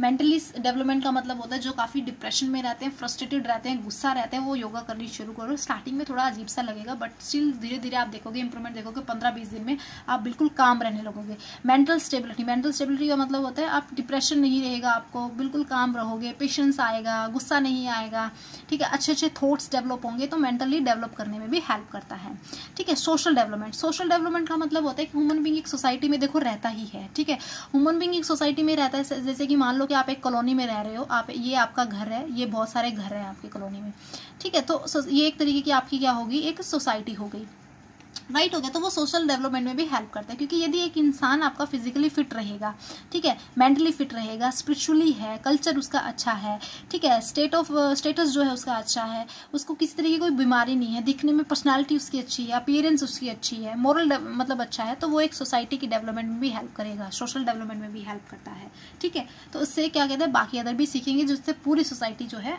अच्छे से ग्रो अप कर पाएगी। स्पिरिचुअल डेवलपमेंट अध्यात्म की तरफ आप मूव करते हो योगा के ज्ञान होने से, योगा करने से बिल्कुल होगा। अष्टांग योग में आपने सारे स्टेप पढ़े, जिसमें आपका पहला नियम हो गया, आसन है, फिर आपके पास जो है प्राणायाम है, प्रत्याहार है, धारणा है, ध्यान है, धन समाधि। तो परमात्मा से तो आप मिले रहे हो, तो वो आप इसमें करके तो आप एडिशन कर ही सकते हो। ब्यूटिफिकेशन ऑफ बॉडी, बिल्कुल सही बात कहा गया है कि शरीर की सुंदरता के लिए। देखिए आप बहुत सारे योगास करते हो, फेस योगा होती है, जिसकी वजह से आप एक मतलब कहते हैं ना कि एक वो क्या बोलते हैं यार, मतलब एक फेस पे जैसे कि ये जो हमारे चिक होते हैं यहाँ पे एक ना मतलब क्रीज बन जाती है, जो काफ़ी लुकिंग गर्ल्स जो है अपने आप को बहुत ही ये सोचते पता हम कितने ऑसम दिख रहे हैं। तो मतलब इस तरीके से ऐसे ऑसम दिख नहीं रहे, बट रियलिटी में होता है, मतलब वो बहुत ऑसम लगते हैं। तो फेस योगा होगी, आपकी बॉडी की एक्सरसाइज होगी आपकी, जिसकी वजह से आप फिजिकली फिट रह रहे हो, तो आपकी पर्सनैलिटी, आपकी ब्यूटी जो है वो ऑटोमेटिक एनहांस हो जाती है। पोस्चर डिफॉर्मिटी का मतलब होता है कोई भी इंसान यदि लंबे समय तक एक ही पोजिशन में काम नहीं कर पाता। देखिए ये इसलिए नहीं क्योंकि ये सारे की सारी जो है आपकी आ गई है, इतना कंसेप्ट आपने समझ लिया है, तो ये आप ऑटोमेटिक लिख सकते हो। मैं जो बता रही हूँ उनको जो है आप थोड़ा थोड़ा ऐसे मतलब हेडिंग डाल के थोड़ा थोड़ा नोट कर लेना, ताकि आपको याद रहे कि इनमें लिखना क्या है। और बेसिकली बीएड वही स्टूडेंट कर सकता है जिसने या तो मास्टर्स की हो या फिर इंटीग्रेटेड कोर्सेज लिया हो, और इतना कैपेबल वो होगा कि चीज़ को समझने के बाद इतना तो वो लिख ही देगा। ठीक है, ये इस तरीके से इसलिए है ताकि आपकी हेल्प हो सके। ये बुक्स में बहुत ज़्यादा वाइड तरीके से दिया हुआ है, बहुत ज़्यादा पॉइंट्स अप है, तो इनको एक तरीके से आपका हेल्पिंग वे से आपको प्रोवाइड किया जा रहा है। ठीक है, तो पोस्चर डिफॉर्मिटी होता है जिसमें आप पद्मासना करके, वज्रासना करके, स्वास्तिक आसना करके आप जो है अपने आसन को ग्रहण कर सकते हो। एक कार्य को जो है आप लंबे समय तक कर सकते हो। ठीक है, मेंटल हेल्थ, इसमें एक ऑफिस का एग्जांपल दे देना आप। ठीक है, एक ऑफिस में मतलब आप काम अच्छे से, एक होता है कि 8 घंटे की जैसे जॉब होती है, ठीक है, वो अच्छे से सिटिंग जो वे ऑफ सिटिंग है, किस तरीके अपनी बॉडी को हेल्ड कर रहा है, तो वो अच्छे से एक पोस्चर मेंटेन कर रहा है। गुड पोस्चर्स है, गुड पोस्चर होने की वजह से वो अपने काम को अच्छे से कर पा रहा है। यदि नहीं है तो वो नहीं कर पाएगा। तो एग्जाम्पल दे कर सकते हो। मेंटल हेल्थ एंड पीस, मतलब आप मेंटली भी स्टेबल हो गए, शांति भी होता है, काम हो जाता है। कल्चर डेवलपमेंट में रोल प्ले होता है, बिल्कुल होता है। योगा दिवस मनाया जाता है। ठीक है, कल्चर को डेवलप करता है, सांस्कृतिक का विकास करने में भी मदद करता है, बिल्कुल करता है। ठीक है, इमोशनल एंड मोरल डेवलपमेंट कहने का मतलब जब आप योगा करते हो ना, तो आप अपने इमोशंस पर भी कंट्रोल कर पाते हो। ठीक है, इमोशंस पर कंट्रोल कर पाते हो कहने का मतलब इमोशंस केवल यही नहीं होता कि आपको रोना आ रहा है, इमोशन आपकी जेलसी भी है, किसी से आप ईर्ष्या कर रहे हो, किसी से आपको घृणा हो रही है, किसी से आपको मतलब देख के आप खुश नहीं हो, तो ये भी सारे इमोशंस है। योगा करोगे, सब कुछ मतलब स्टेबिलिटी से करते रहोगे, तो आपके क्या हो जाएगी, मेंटली आप स्टेबल हो जाओगे, काम हो जाओगे, जिसकी वजह से आपके इमोशंस डेवलप हो जाते हैं, मतलब आप उनको कंट्रोल कर पाओगे। समझ रहे हो ना? तो ये सारा था आपका योगा के बारे में। तो हमारा ये कंप्लीट हो गया योगा। नेक्स्ट हमारा जो टॉपिक आता है that is a communicable disease. ठीक है, कम्युनिकेबल डिजीज पे भी क्वेश्चन आ जाता है, it is very important there. ठीक है, 4 मार्क्स में भी पूछ लिया जाएगा, तो सिंपली फॉर्म में, या 16 मार्क्स में भी। कम्युनिकेबल डिजीज को शुरू करते हैं। देखिए कम्युनिकेबल डिजीज जो है कि इस तरीके की डिजीज है जो कि ट्रांसमिट होती है एक पर्सन से दूसरे पर्सन में, आइदर डायरेक्टली और इनडायरेक्टली। मतलब क्या होता है कि एक पर्सन इन्फेक्टेड है, मतलब एक पर्सन बीमार है, उसके संपर्क में आने से जब एक संपर्क में आता है तो डिजीज क्या हो जाती है, एक बीमारी जो होती है वो क्या होती है, उसके संपर्क में आने से चली जाती है। जैसे खांसी हो गई किसी को जुकाम है, वायरल हो जाता है, तो वो ऐसे ही तो होता है, मतलब फैमिली में एक इंसान को हो गया तो बाकियों को भी हो जाता है, क्योंकि वो एक इन्फेक्शन है, एक डिजीज है, ट्रांसमिटेड हो गया। समझ में आ गया? 2 टाइप की होती है, एक होती है कॉन्टेजियस डिजीज, एक होती है इन्फेक्शियस डिजीज। कॉन्टेजियस डिजीज क्या होती है, when the infection is transmitted, infection जो है वो जाता है direct contact with infected person, जब आप इन्फेक्टेड पर्सन के कॉन्टेक्ट में होते हैं, जैसे वूपिंग कफ है, खांसी मैंने भी बताया। एक होती है infectious disease when the infection transmitted होगा किसमें, जब आपके फूड के थ्रू, वाटर के थ्रू, एयर के थ्रू, मतलब ऐसे जाता है। ठीक है, जैसे क्लोरा डायसेंट्री के बारे में। ठीक है, समझ रहे हो? मतलब कहने का अर्थ है कि मक्खी आके बैठ गई, उसने फैला दिया, या खाना अच्छे से नहीं बना, पानी में कुछ इम्प्योरिटीज है, हवा में होगी, इस तरीके से मतलब कोई ट्रांसमिटेड हो रही है पोल्यूटेंट्स के थ्रू। ठीक है, अब इसके क्या कारण है? ठीक है, डिजीज ट्रांसमिट हो रही है, क्या कारण है? ये तो टाइप्स हो गया, डेफिनेशन हो। कारण क्या है, प्रत्येक टाइप की जो डिजीज होती है वो क्यों फैलती है, बहुत सारे वायरस की वजह से, अलग अलग जो है जर्म्स की वजह से, जर्म्स और वायरस की वजह से। 1 type of germs can cause only 1 particular disease. एक जर्म्स एक ही डिजीज कर, ये नहीं है कि एक जर्म्स ने 60 डिजीज फैला दी, फिर तो बड़ी मुश्किल हो जाएगी, बहुत सारे जर्म्स से बहुत सारी बीमारियां हो जाएंगी। मेरे को लगता है डॉक्टर एक्सपेरिमेंट करते ही, साइंटिस्ट एक्सपेरिमेंट करते ही रह जाएंगे और लोग बीमार ही रहेंगे। तो इस तरीके से एक जो जर्म्स होता है, वायरस होता है, वो एक तरीके की डिजीज ही फैलाता है, it is interesting to note that like all other living things, ये बहुत ही इंटरेस्टिंग बात है कि जिस तरीके से बाकी लिविंग थिंग होते हैं ना, इस तरीके से जो जर्म्स हैं, वायरस हैं, उनको भी एक सुटेबल कंडीशन की रिक्वायरमेंट होती है। सुटेबल फूड चाहिए, टेम्परेचर चाहिए, मॉइस्चर चाहिए फॉर द प्रॉपर। अब जैसे क्या होता है, कुछ प्रॉपर ग्रोथ एंड कुछ रिप्रोडक्शन के लिए कुछ ऐसे होते हैं जो कि क्या करते हैं, हाई टेम्परेचर पर सर्वाइव नहीं कर पाते, तो वो वहाँ पे डेड हो जाते हैं। कुछ ऐसे लो टेम्परेचर पर सर्वाइव नहीं करते, वो वहाँ पे डेड हो जाते हैं। कुछ ऐसे मॉडरेट टेम्परेचर पर, तो इनको एक पर्टिकुलर चाहिए, ठीक है ना। तो इट इज़ वेरी इंपॉर्टेंट। काज है, कारण है, सिंपल आप लिख सकते हो, जम्स और वायरस, बैक्टीरिया, फंजाई की वजह से जो है डिजीज होता है, क्या होती है, स्प्रेड होती है। देन उसके बाद आता है मोड ऑफ ट्रांसमिशन। आपके सिलेबस में जो है ना वही है, ठीक है ना। मोड ऑफ ट्रांसमिशन क्या है, किस तरीके से ये ट्रांसमिटेड होती है। तो ये एक फ्लो चार्ट सा है, इसको अपने दिमाग में बिठा लेना ताकि आपके पॉइंट्स मतलब कंफ्यूज ना हो, क्योंकि कई बार क्या होता है हम भूल जाते हैं। तो इनको हमें आगे एक्सप्लेन किया हुआ है। सबसे पहले हम बात करते हैं ड्रॉपलेट इन्फेक्शन के बारे में। देखिए ड्रॉपलेट इन्फेक्शन क्या होता है। ड्रॉपलेट इन्फेक्शन मतलब नाम से इंडिकेट कर रहा है, मतलब ड्रॉप्स, ठीक है। ड्रॉप्स के थ्रू, ड्रॉप्स कैसे पता, खांसी जुकाम जो भी है, जो कि जम्स के थ्रू कैरी किए जाते हैं। माइन्यूट ड्रॉप्स होते हैं जिसमें आपके जैसे खांसी हो गया, जुकाम हो गया, एयर में चले जाते हैं, एयर में वो स्प्रेड हो जाएंगे, ठीक है, 10 फीट तक।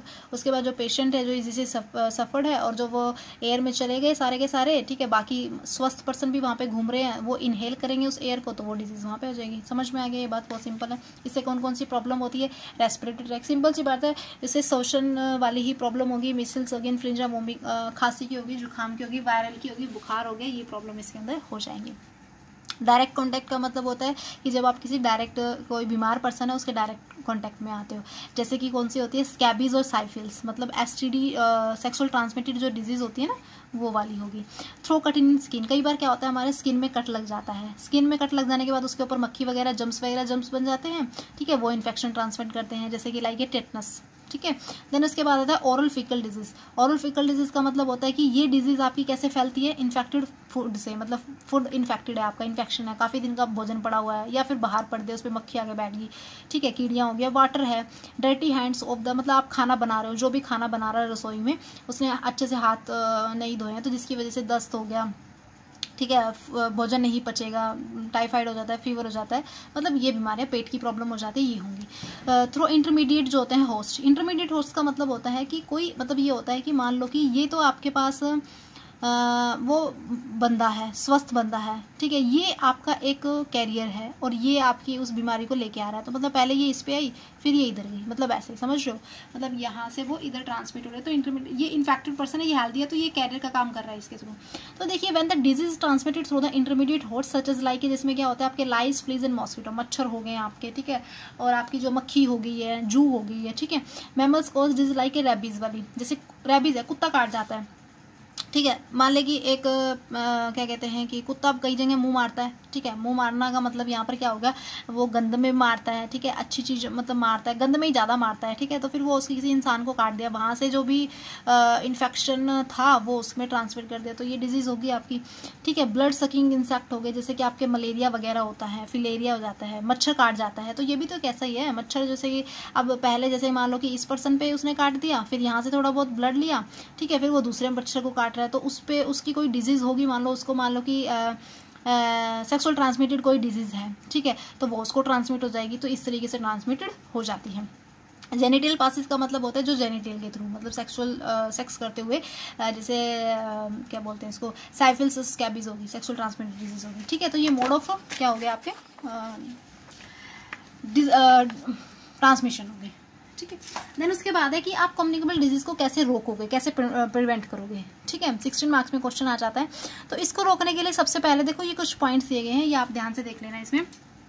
जैसे कि डिजीज को रोकने के लिए आपको क्या करना है, हम सिंपल इसको देखें तो आपने क्या करना है, इंजेक्शन लगवाने टाइम टू टाइम, बच्चों को जैसे लगते हैं, जैसे कि एक बच्चा जब 10वीं क्लास में हो जाता है तब लगते हैं, 5वीं में होता है तब लगते हैं, मतलब सारे इंजेक्शन से लगते हैं। क्योंकि मैं आप इसलिए बता रही हूँ क्योंकि मैं जब थी 10th स्टैंडर्ड में तो भाई हमें भी लगे थे स्कूल में, ठीक है, और सबसे पहले मैंने ही लगवाया था जाके, ठीक है ना। तो इस तरीके से वो आप करो। उसके बाद साफ सफाई अच्छे से रखो, पानी मतलब जैसे स्टोर ना करो, यदि स्टोर भी कर रहे हो तो ढक के आप उसे रखो, मच्छरों की लगाओ, मच्छरदानी का यूज़ करो, ठीक है, हैंड वॉश करो प्रॉपरली, मतलब इस तरीके से पॉइंट्स आप ऐड कर सकते हो। तो सबसे पहले क्या है, अथॉरिटी इन्फॉर्मेशन।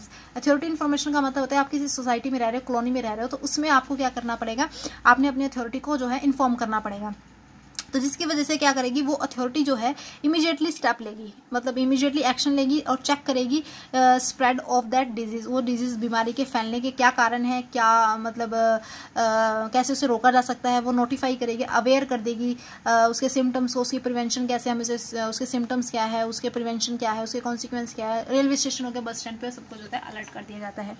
ठीक है, डिसइंफेक्शन दिया हुआ है। डिसइंफेक्शन का मतलब होता है कि जब पेशेंट्स है, पेशेंट जैसे कि ठीक हो गया, ठीक होने के बाद उसका जो कपड़े हैं, उसका जो बेड है, उसके बर्तन है, उसका फर्नीचर है, उसको आप क्या करोगे, डिसइंफेक्ट करोगे, मतलब उसको अच्छे से धोगे, वॉश करोगे, मतलब ये है। ऐसे नहीं है कि भाई हाँ हो गया, ठीक हो गया बंदा और वही यूज़ किया जाए, नहीं, ऐसा नहीं है। देन उसके बाद आता है आपका फ्यूमिगेशन।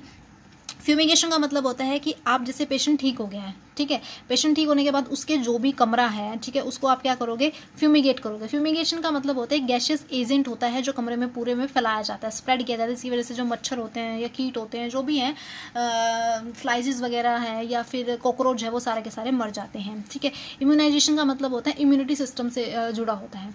इन्फेक्शन डिजीज़ को रोकने के लिए सबसे मेन मेथड है कि आप अपने मेथड है सॉरी कि आपने अपने इम्यून सिस्टम को स्ट्रॉन्ग करना है। इम्यून सिस्टम स्ट्रॉन्ग कैसे, अपने हेल्दी खाना खाना है। अब योगा करनी है, एक पॉइंट आप इसमें भी कर सकते हो, आप उससे भी डिजीज को रोक सकते हो। योगा आप करो, फिजिकल हेल्थ एजुकेशन के बारे में आप जो है लोगों को बताओ। जो पॉइंट्स मैं बता रही हूँ क्योंकि देखो ये इसमें है नहीं है, बट स्टिल मैंने आपको अभी मैं आपको पढ़ा रही हूँ ना, तो मेरे को एकदम ध्यान आ गया है कि आप ये भी इसमें ऐड कर सकते हो।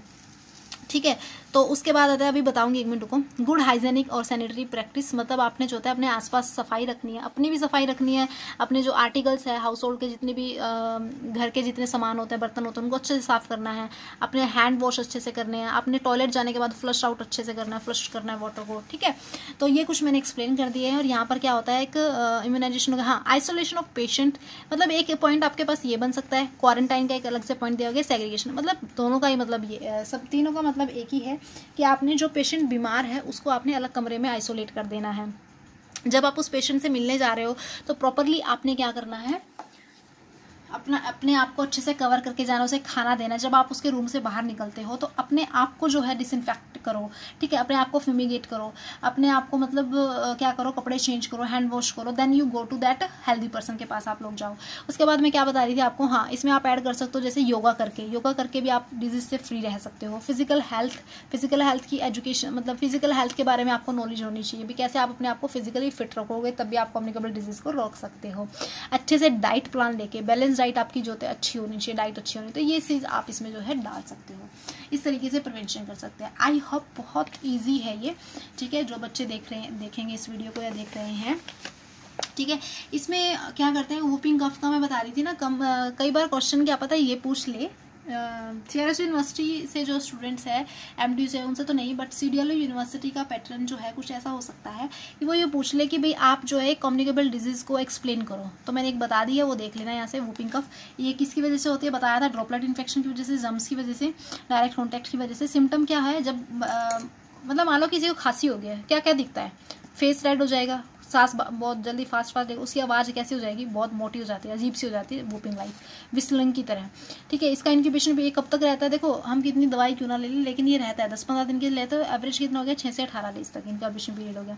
ट्रीटमेंट में क्या करना चाहिए, ट्रीटमेंट में भी उसको हमने क्या करना है, क्या कहते हैं, अदरक वाली चाय देनी है। ठीक है, फैटी फूड मतलब उसको तला हुआ भोजन नहीं देना है, काफ़ी न्यूट्रिशन हेल्दी डाइट उसको देनी है। चिलिंग का मतलब होता है जब हम ज़्यादा चल लेते हैं या दौड़ लेते हैं या ज़्यादा बोलते हैं, हंस लेते हैं, तो हमें खांसी जो हो जाए, तो चिलिंग को अवॉइड करना है। प्रॉपर क्लीन करना है, रूम को वेंटिलेटर, मतलब हवा अच्छे से आनी जानी चाहिए, तो ये होगी। ठीक है, अब आते हैं कॉमन सिम्टम आपसे पूछे, या आप इसमें ऐड भी कर सकते हो ताकि आपका क्वेश्चन लेंथी हो जाए और अच्छा इंप्रेशन भी पड़े। तो जैसे सिर में दर्द होना, उल्टी होना, ठीक है, गला खराश होना, बुखार हो जाना, ठंड लगना, ठीक है, नाक में प्रॉब्लम हो जाना, तो ये कॉमन सिम्टम्स होते हैं। तो ये था आपका कम्युनिकेबल डिजीज। ठीक है, नेक्स्ट जो टॉपिक है आपका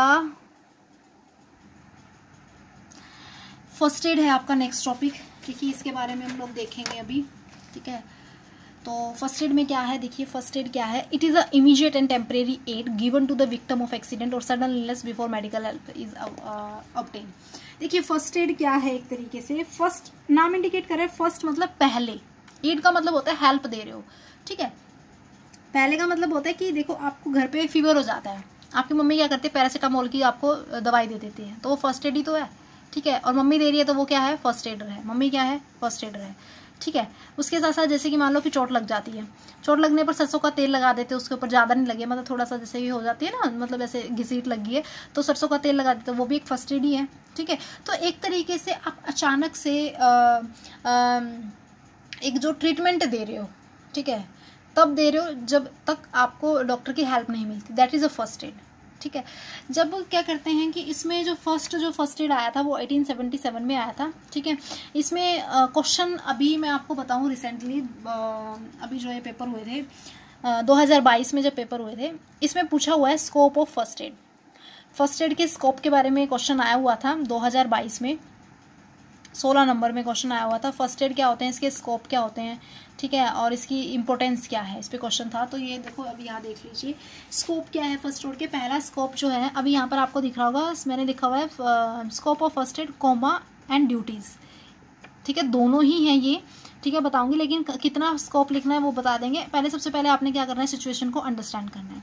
मान लें कि जो फर्स्ट एडर है, मान लो कहीं पर कोई कैजुअलिटी हो गई है, कहीं पर एक्सीडेंट हो गया है, तो आप सबसे पहले क्या करोगे, आप देखोगे, अंडरस्टैंड करोगे उस सिचुएशन को, ये नहीं है कि खुद घबरा जाओगे, ऐसा नहीं करना है। फिर उसके बाद आप डिसाइड करोगे कि आपको पेशेंट को डॉक्टर के पास लेके जाना है या नहीं, अकॉर्डिंग टू सिचुएशन को एनालाइज करना है। फिर उसके बाद सेकंड स्टेप है डायग्नोसिस करना। डायग्नोसिस का मतलब होता है फर्स्ट एड की अनदर ड्यूटी क्या होती है कि वो इंक्वायरी करे कि किस तरीके से एक्सीडेंट हुआ है, ठीक है, और वो क्वेश्चन मतलब पूछे पेशेंट से भी कैसे हुआ था, क्या नहीं हुआ था, वहाँ पे जो भीड़ इकट्ठा हुई है उस समय पे, तो वहाँ से क्या करे, इन्फॉर्मेशन गैदर करे। क्योंकि वो सब होता है जब एक किसी का एक्सीडेंट हो जाता है और जो इंसान उस पर्सन को, मतलब जिसका एक्सीडेंट हुआ है, उसको जब डॉक्टर के पास लेके जाता है तो वो क्या करता है, पुलिस वगैरह के पास इस तरीके से हो जाता है ना केस वगैरह, तो उसको पूरी इन्फॉर्मेशन होनी चाहिए, ठीक है। देन उसके बाद है टू आइडेंटिफाई द सिम्टम्स। मान लो कि एक्सीडेंट हो गया है तो उसके बाद उसकी ड्यूटी है कि वो सिम्टम्स को ऑर्गेनाइज, ये ना हो कि उसको सांस नहीं आ रहा हो, मतलब ये होता है ना कि बंदा काफ़ी बेहोश है, मतलब सांस नहीं ले पा रहा, अभी डेड ना हो जाए, तो आप उसे CPR देके आप उसे होश में लेके आओ, या फिर उसके नाक कान या सिर से खून तो नहीं बह रहा है, मतलब इस तरीके से पेन नहीं हो रहा है, ठंड लग रही है, तो ये फर्स्ट एडर की ड्यूटी होती है कि वो अटेंशन दे उन सिम्टम पे जो कि अलग होते हैं नॉर्मल सिम्टम से। जैसे कि स्वेलिंग, कहीं सूजन आ गया है, ब्लड इकट्ठा तो नहीं आ गया, मतलब क्लोट तो नहीं हो गया, मतलब गट्ठा कहते हैं ना, कत्ता नहीं बन गया है, मतलब ये होता है कि अंदर ब्लड जैसे जमा हो जाता है ना, उसको बोलते हैं, फेस कलर येलो तो नहीं होता। ये सिम्टम्स आपने देखने हैं, सिचुएशन को एनालाइज करना है, फिर आपने देखना है कि कैसे एक्सीडेंट हुआ, फिर सिम्टम्स देखने हैं भी कैसे क्या हो रहा है, फिर आपने क्या करना है, ट्रीटमेंट करना है। ट्रीटमेंट इन द सेंस कि ट्रीटमेंट में क्या होता है, for treatment the cause of the accident, for treatment the cause of condition should be immediately remove. उस कंडीशन का कारण क्या है, मतलब कैसे ये हुआ, ठीक है, उस चीज़ को सबसे पहले आप रिमूव करोगे, आप अटेंशन दोगे, ब्लीडिंग नहीं हो रही है उसको आप देखोगे, शॉक जिसकी वजह से वो क्या होता है, डर जाता है, सदमा चला जाता है, उसको सांस लेने में प्रॉब्लम हो रही है, तो आप CPR करोगे, तो ये चीज़ करोगे। फिर उसके बाद फाइनली क्या होता है, ये थोड़ा बहुत ट्रीटमेंट करने के बाद, मतलब इतने व्यक्ति थोड़ा, मतलब ये होता है कि कंट्रोल में आ जाता है। फिर उसके बाद आप इसको क्या करोगे, डिस्पोजल इमीडिएट डिस्पोज का मतलब डॉक्टर के पास लेके जाओगे। Victim should be immediately dispose to the hospital, उसे हॉस्पिटल लेके जाओगे, या फिर कहीं ऐसे स्थान पर लेके जाओगे उसको, या उसके घर लेके जाओगे जहाँ पे उसको शांति मिले, अपनापन महसूस मिले। यहाँ तक के जो पॉइंट्स हैं वो आपके स्कोप में इंक्लूड करने हैं आपने, ठीक है। स्कोप में यदि आपको स्कोप पूछा जाता है, ध्यान से इस बात को देखना है, यदि आपको स्कोप पूछा जाता है तो आप understanding the situation, diagnosis, symptom, treatment और इमीडिएट डिस्पोजल, ये स्कोप में लिखोगे सिर्फ जितना स्कोप पूछा। यदि ड्यूटीज़ पूछी है तो ड्यूटीज़ में आप ये सारे पॉइंट्स बताओगे, ठीक है, उसके बाद ये वाला पॉइंट भी ऐड करोगे। स्कोप में ये चीज़ें नहीं आएंगी, सिर्फ इतना लिखना है आपने, इतना लिखना है, और ड्यूटीज़ में ये लिखने के साथ साथ ये भी करना है। सेंस ऑफ रिस्पॉन्सिबिलिटी की बात करते हैं। सेंस ऑफ रिस्पॉन्सिबिलिटी का मतलब होता है जिम्मेवारी, ठीक है ना, क्योंकि किसी विक्टिम को मतलब एक संभालना, उसकी रिस्पॉन्सिबिलिटी लेना एक बहुत बड़ी बात है। वरना आज के टाइम में क्या होता है, किसी को साइकिल से भी गिर जाए, बाइक से भी गिर जाए तो भाग लेते हैं, कहीं भाई हम पे केस ना हो जाए, हमने ना टक्कर मारी हो, फलाना ढीना, मतलब इस तरीके से रहते हैं, टक्कर मार के उड़ जाते हैं। तो he should take the responsibility and remain with injured and explain the complete condition before doctor, कि वो कंप्लीट रिस्पॉन्सिबिलिटी, जिम्मेवारी उठाएगा उस व्यक्ति की, और पूरी की पूरा जो सिनारियो है वो डॉक्टर के सामने रखेगा। इट ऑल्सो जो है take the responsibility of the first aider, कि वो इन्फॉर्म करेगा उसके रिलेटिव्स को, उसकी फैमिली मेम्बर को, ठीक है। उसके बाद आता है, उसके बाद ये ड्यूटीज़ है फर्स्ट एडर की। फर्स्ट एडर जो है अपनी लिमिट्स में रहेगा, अपनी लिमिट क्रॉस नहीं करेगा। ये नहीं है कि मैं डॉक्टर बन जाऊंगा, डॉक्टर नहीं बनना है, उसको नॉलेज होगी, एनाटॉमी की एक्सपर्ट होगा, but he is don't take the place of doctor, doctor की साइड नहीं लेगा, तो अपनी लिमिट्स, अपनी मर्यादाओं में वो रहेगा। 8th क्या है, if there is any crowd around the victim, यदि किसी भी विक्टिम या कोई भी इंजर्ड पर्सन, उसके चारों तरफ बहुत भीड़ है जिसकी वजह से बहुत सफोकेशन हो रही है, तो वहाँ के इन्वायरमेंट को वो कंट्रोल करेगा ताकि वो इन्वायरमेंट को पीसफुल बना सके और जो पेशेंट होता है उसको क्या कर सके, थोड़ा सा मतलब ये होता है कि सदमे से बाहर लाने की कोशिश कर सके।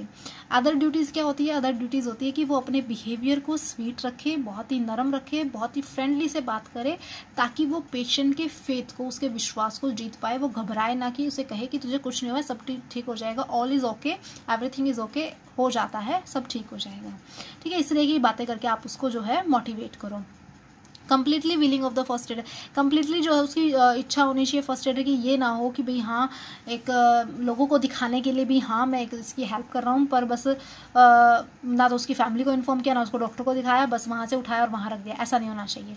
देखिए ये एक बहुत ही अच्छा इंप्रेशन डालेगा एग्जाम में, ऐसे आप जरूर बना के आना फर्स्ट एडर के बारे में, ठीक है।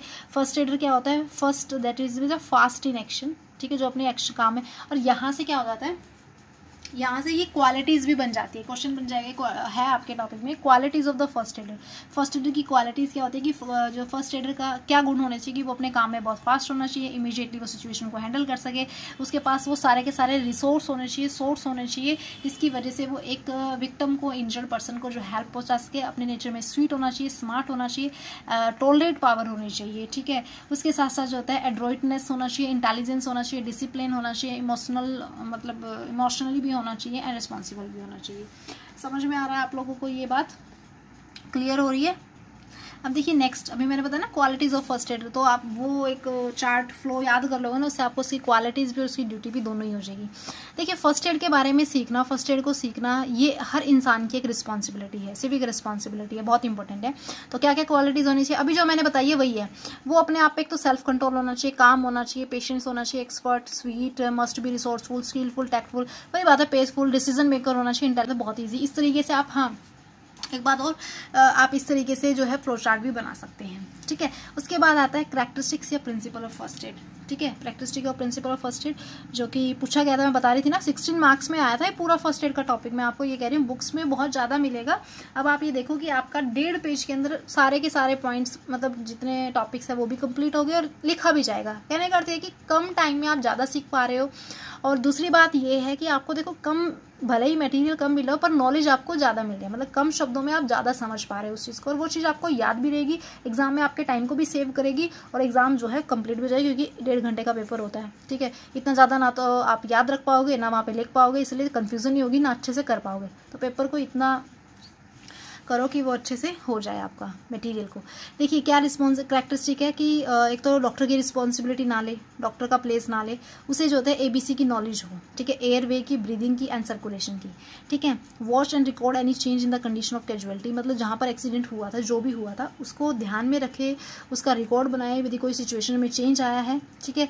उसके साथ साथ पेशेंट की कॉन्शियस लेवल को जो है चेक करें, पेशेंट को जो है वार्म रखे। वार्म का मतलब होता है यदि उसको, क्योंकि जब चोट लग जाती है, सदमे में चल जाता है, शिवरिंग होती है, ठंड लगती है, तो उसको ब्लैंकेट वगैरह दे दे, ठीक है। गर्म सिचुएशन प्रोवाइड करें, मतलब ये होता है इन केस ऑफ फ्रैक्चर हो गया तो आप पेशेंट को मूव ना करवाएं, ठीक है, जब तक उसकी बोन्स जो उसकी हड्डियाँ होते हैं मूवेबल ना हो जाए, अपने आप मूव ना करें। उसके बाद ट्रांसपोर्ट का साधन अच्छा हो, ये ना हो कि चोट लगी हुई है और आप उसको साइकिल पे लेके फिर रहे हो, ठीक है ना, ऐसा ना हो। When the patient is able to swallow the give him stimulant, जब पेशेंट होश में आ जाता है तो उसको आप कुछ जो है स्टिमुलेंट दे। स्टिमुलेंट का मतलब होता है उसे जैसे चाय दे दो, कॉफ़ी दे दो, दूध दे दो, मतलब इस तरीके की दो। तो ये सारा का सारा टॉपिक आपका क्या था, फर्स्ट एड के बारे में था। नेक्स्ट टॉपिक है आपका पोस्चर के बारे में, ठीक है। पोस्चर, आसन, अभी आपने योगा में पढ़ा था ना आसना के बारे में, जिसने को वो समझ में आ गया ना और इसके ऊपर क्वेश्चन आ गया तो आसानी से लिख सकते हो आप, ठीक है। लेकिन फिर भी मैंने इस पे नोट्स बनाए हैं, ज़्यादा नहीं है बट थोड़ा सा ही है, पर इतना है कि आप इसको पढ़ने के बाद ये तो लिख ही दोगे, इसके साथ साथ आपके दिमाग में और भी पॉइंट जनरेट हो जाएंगे, डेफिनेटली श्योर, मैं बहुत श्योर हूँ।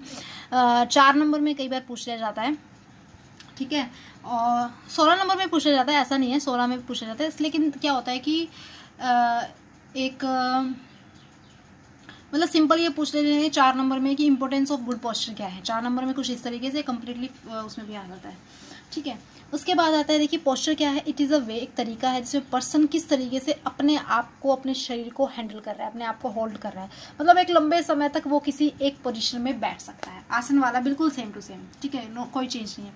गुड एंड बैड 2 पोस्चर होते हैं, मतलब वो कंडीशन जिसमें बॉडी जो है आपकी एक बैलेंस्ड पोजीशन में लंबे समय तक रह पाती है बिना किसी थकावट के, बिना किसी डिस्टर्बेंस के, उसको कोई प्रॉब्लम नहीं होती, मतलब संतुलित स्थिति में वो रह पाता है।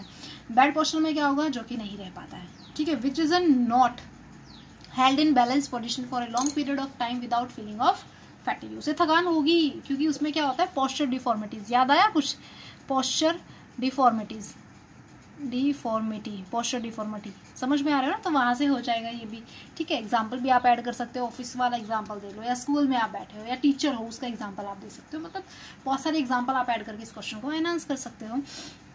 अब आता है इसमें इंपॉर्टेंस ऑफ गुड पोस्चर। यदि आपका पोस्चर अच्छा है, ठीक है, आप फिजिकली फिट हैं, मतलब पोस्चर अच्छा है, सॉरी आपका मतलब ये है, तो क्योंकि इसके पॉइंट्स में आएगा, तो क्या होगा, पोस्चर अच्छा है, अपीयरेंस अच्छा होगा, आपका लुकिंग, आपकी ब्यूटी अच्छी होगी, फिजिकली आप फिट रहोगे, ठीक है। मसल का जो कॉन्ट्रैक्शंस है, मसल का जो एक्सट्रैक्शन है वो अच्छे से होगा, मसल स्ट्रेंथ होगी, पावरफुल होगी, मजबूत होगी, ठीक है। उसके बाद जो होता है मूवमेंट एफिशिएंसी आपकी जो होता है अच्छी होगी, गुड मूवमेंट एफिशिएंसी होगी, काम करने की जो एबिलिटी होगी वो आपकी अच्छी होगी। कुछ ऐसे पॉइंट्स होते हैं, मैं साथ में बता रही हूँ, तो उसे नोट कर लेना, ठीक है।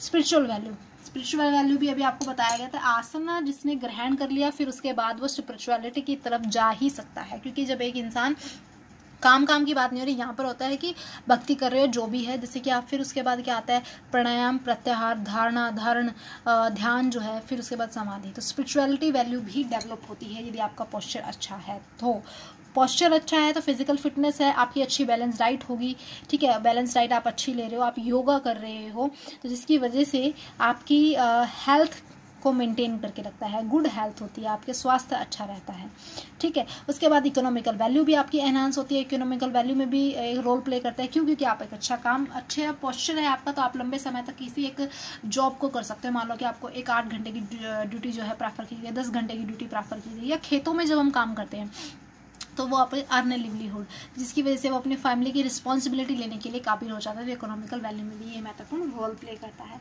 तो ये कुछ इसकी इंपॉर्टेंस थी, ठीक है। फिर उसके बाद हम इसमें बात करते हैं इसकी बैड पोस्चर के कारण क्या है। देखिए जो बैड पोस्चर्स होता है ना, जो पुअर पोस्चर होता है, उसके कारण क्या भी कैसे हो जाता है पुअर पोस्चर। पुअर पोस्चर कैसे होता है, या एक तो हम सिंपल सी बात है, डाइट अच्छी नहीं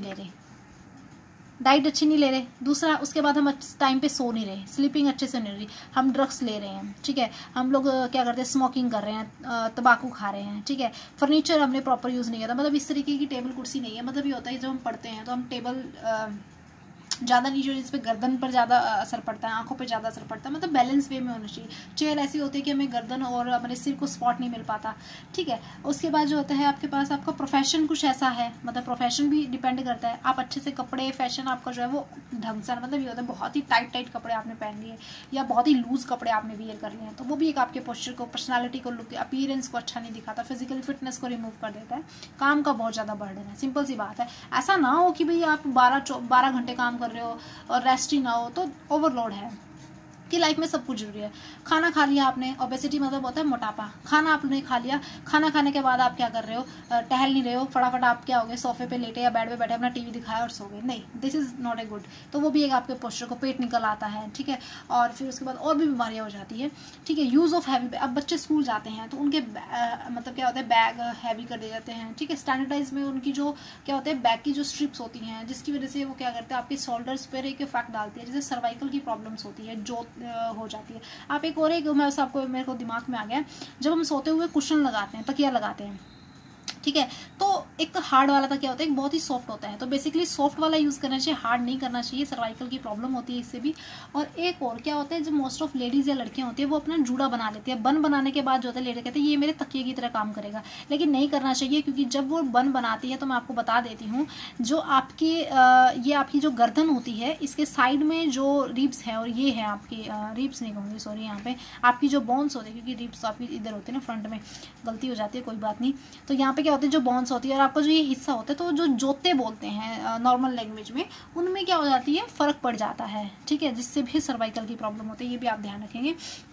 हैवी बैग्स का यूज़ ना करें। उसके बाद लेडीज़ ही बता दूँ, वो वन साइडेड बैग यूज़ करती है, स्ट्रिप्स बिल्कुल पतली होती है तो भी मतलब प्रॉब्लम्स क्रिएट हो जाती है, सर्वाइकल की प्रॉब्लम होती है, ठीक है, गर्दन में पेन होना शुरू हो जाता है। रॉन्ग पनिशमेंट, स्कूल में बच्चे काम नहीं करके आते या पेरेंट्स होते हैं उनको मुर्गा बना देते हैं, ठीक है, उल्टा लटका देते हैं, ठीक है। उसके बाद जो होते हैं मुर्गे रेस करवाते हैं, मतलब बहुत सारी पनिशमेंट है जो कि गलत है पुअर पोस्चर में। ये सब किस लिए हो रहा है?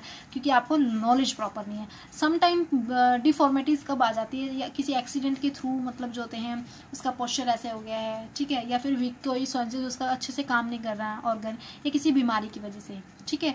ये तो कुछ ऐसे मतलब क्या होता है ना, कुछ पुअर पोस्चर का कारण जो होता है वो जन्म से होता है, जन्मजात होता है, ठीक है। और कुछ ऐसी होती हैं जो क्या करते हैं आफ्टर बर्थ के बाद होती है, जन्म लेने के बाद होती है, वो कुछ इस तरीके से होगी, ठीक है। ये सारी उसमें आती है। अनहाइजेनिक स्कूल कंडीशन, स्कूल का जो स्थिति है, प्रावरण है, सिचुएशंस है, वो अनहाइजेनिक, मतलब प्रॉपर क्लीननेस नहीं है, प्रॉपर एक्सरसाइज नहीं हो रही है, मतलब रेगुलर क्या होती है, प्रेयर होती है, फिर उसके बाद पीटी करवाई जाती है, पीटी बोलते हैं ना, और फिर उसके बाद स्पोर्ट्स का लेक्चर नहीं है, हेल्थ एजुकेशन की नॉलेज नहीं दे रहे हैं, ठीक है। तो ये सब क्या होते हैं पोस्चर्स के बारे में। नेक्स्ट जो है हमारा छोटा सा टॉपिक है, ये मैंने डाल ही दिया है। समटाइम्स क्या होता है 4 नंबर में ये पूछ लिया जाता है। स्टिल हाँ, मैं आपको एक बात बताऊंगी कि इसमें क्या होता है कि डाइट और फूड के बारे में आपको एक्सप्लेन करेंगे। डाइट क्या होता है, जो आप डेली का भोजन खा रहे हो, दैट इज डाइट। लेकिन डाइट में आपने सुबह में क्या खाया? सुबह में आपने जैसे कि वो होता है कि nutritive material which is taken in the form of solid and liquid form. जब आप सॉलिड और लिक्विड फॉर्म में कोई भी न्यूट्रिटिव मटेरियल ले रहे हो, वो आपकी कुछ भी हो सकता है, पराठा आपने खाया है, ठीक है, उसके साथ आपने दही ली है, चाय ली है, तो दैट इज फूड में आपका काउंट होगा। अब इसका फूड क्या आता है, जब आप भोजन खाते हो तो सिंपल सी बात है, बहुत सिंपल सी है। मैं तो कहूँ इस टॉपिक को कोई पढ़ेगा भी नहीं और एक क्वेश्चन आ जाए तब भी बच्चा लिख ही देगा, ठीक है। तो इससे क्या होता है कि आपको एनर्जी मिलती है, ठीक है, एनर्जी मिल रही है, आप अपने बॉडी के टेम्परेचर को मेंटेन करके रख पा रहे हो, ठीक है, जो कि 37 डिग्री सेल्सियस होता है। आपको डिजीज से बचाता है क्योंकि इम्यूनेशन पावर स्ट्रॉन्ग हो जाता है, मेटाबॉलिक रेट आपकी एनहांस हो जाती है। अच्छी बैलेंस डाइट होती है तो आपको रिप्रोडक्शन प्रमोट होगा, ठीक है, आपका रिप्रोडक्शन प्रमोट होगा, आपकी डिजीज इन्फेक्शन से सॉरी मैं क्या बोल रही हूँ, it protects our body from infection. क्योंकि लंबा टाइम हो गया ना, थोड़ा सा हो जाता है, मैं बौखला गई हूँ, पर मुझे बौखलाना नहीं है क्योंकि अभी मैं योगा पढ़ा रही हूँ तो मुझे पेशेंस रखने हैं, हो जाएगा, ठीक है। तो क्या होता है, protect our body from infection, हमारे शरीर को जो है वो इन्फेक्शन से बचाती है, डिजीज फ्री करती है। It help to maintain rigid structure of the body such as the bone tip. ये हमारे जो होते हैं, जैसे कि हम खाना खा रहे हैं, खाने में ये तो है नहीं कि भी सब कुछ है, कार्बोहाइड्रेट्स भी है, प्रोटीन्स भी है, विटामिन्स भी है, मतलब ये कंपोनेंट्स होते हैं। मैं आपको यहाँ पे एक पॉइंट्स और बताना चाहूँ ना कंपोनेंट्स के बारे में। देखिए ये आप देख लीजिए कंपोनेंट कौन कौन से होते हैं, जैसे कि कार्बोहाइड्रेट्स, ठीक है, इसको देखने में प्रॉब्लम है तो मैं बोल रही हूँ, वो आप नोट कर लेना। कार्बोहाइड्रेट्स हो गया, देन उसके बाद आपका जो है प्रोटीन हो गया, ठीक है, प्रोटीन के बाद आपके पास जो है क्या हो गया, विटामिन हो गया, ठीक है, विटामिन के बाद जो है आपके मिनरल्स हैं, ठीक है, जो आपके भोजन में उपस्थित होते हैं, ठीक है, जो आपके शरीर के लिए ज़रूरत है। अच्छा प्रोटीन्स आप लोगों क्योंकि दांत है, हेयर है, टीथ है, हड्डियां हैं, प्रोटीन्स की रिक्वायरमेंट होती है, तो आपकी बॉडी स्ट्रक्चर क्या होगा, रिज्ड होगा, अपीयरेंस अच्छी होगी, फिर उसके बाद फिजिकली फिट रहोगे। It maintain efficient working of nervous system, हमारा नर्वस सिस्टम जो है, हमारा तंत्रिका तंत्र जो है, प्रणाली जो है वो अच्छे से काम करेगी, आप अच्छा खाना खाओगे, एनर्जी आपको अच्छी मिलेगी। It help in the repair and maintenance of the body tissue, ये आपकी बॉडी के टिश्यूज़ को रिपेयर करने में, उसे बनाए रखने में मदद करते हैं, क्योंकि अपने आप डैमेज हो जाते हैं, अपने आप रिपेयर तभी होंगे जब आप अच्छा बैलेंस डाइट ले रहे हो, अच्छी डाइट ले रहे हो। गुड बैलेंस डाइट लेने की वजह से आपका जो ऑस्मेटिक प्रेशर होता है बॉडी का वो मेंटेन रहता है, और इसके साथ साथ ये आपके ब्लड क्लॉट फॉर्मेशन में भी हेल्प करता है, ब्लड क्लॉटिंग होने में हेल्प करता है।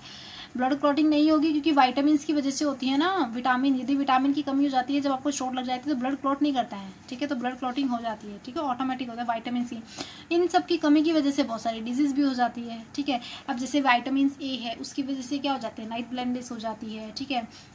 विटामिन सी है, दांतों की प्रॉब्लम हो जाती है, ठीक है।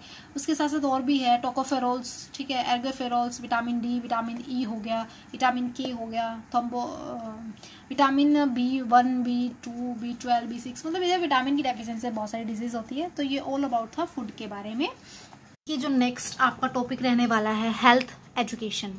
देखिए हेल्थ एजुकेशन में सबसे पहले आपको वर्ड से ही इंडिकेट हो रहा है कि आपको अपने स्वास्थ्य के बारे में नॉलेज होना चाहिए, उसका ज्ञान होना चाहिए। तो देखो हेल्थ क्या होता है, स्वास्थ्य क्या होता है। It is a natural condition, ये एक ही क्या मतलब जो हेल्थ है वो आपकी क्या एक प्राकृतिक स्थिति है। हिज बर्थ राइट की मतलब जो होता है स्वस्थ रहना एक सबका जो है जन्मसिद्ध अधिकार है, ठीक है, हर कोई चाहेगा कि हम स्वस्थ रहें, ठीक है। तो इसके बाद जो हेल्थ है वो इंग्लिश टर्म हेल मतलब इंग्लिश टर्म हेल्थ से लिया गया है, जिसका मतलब होता है condition of being safe and sound and soundness and wholeness.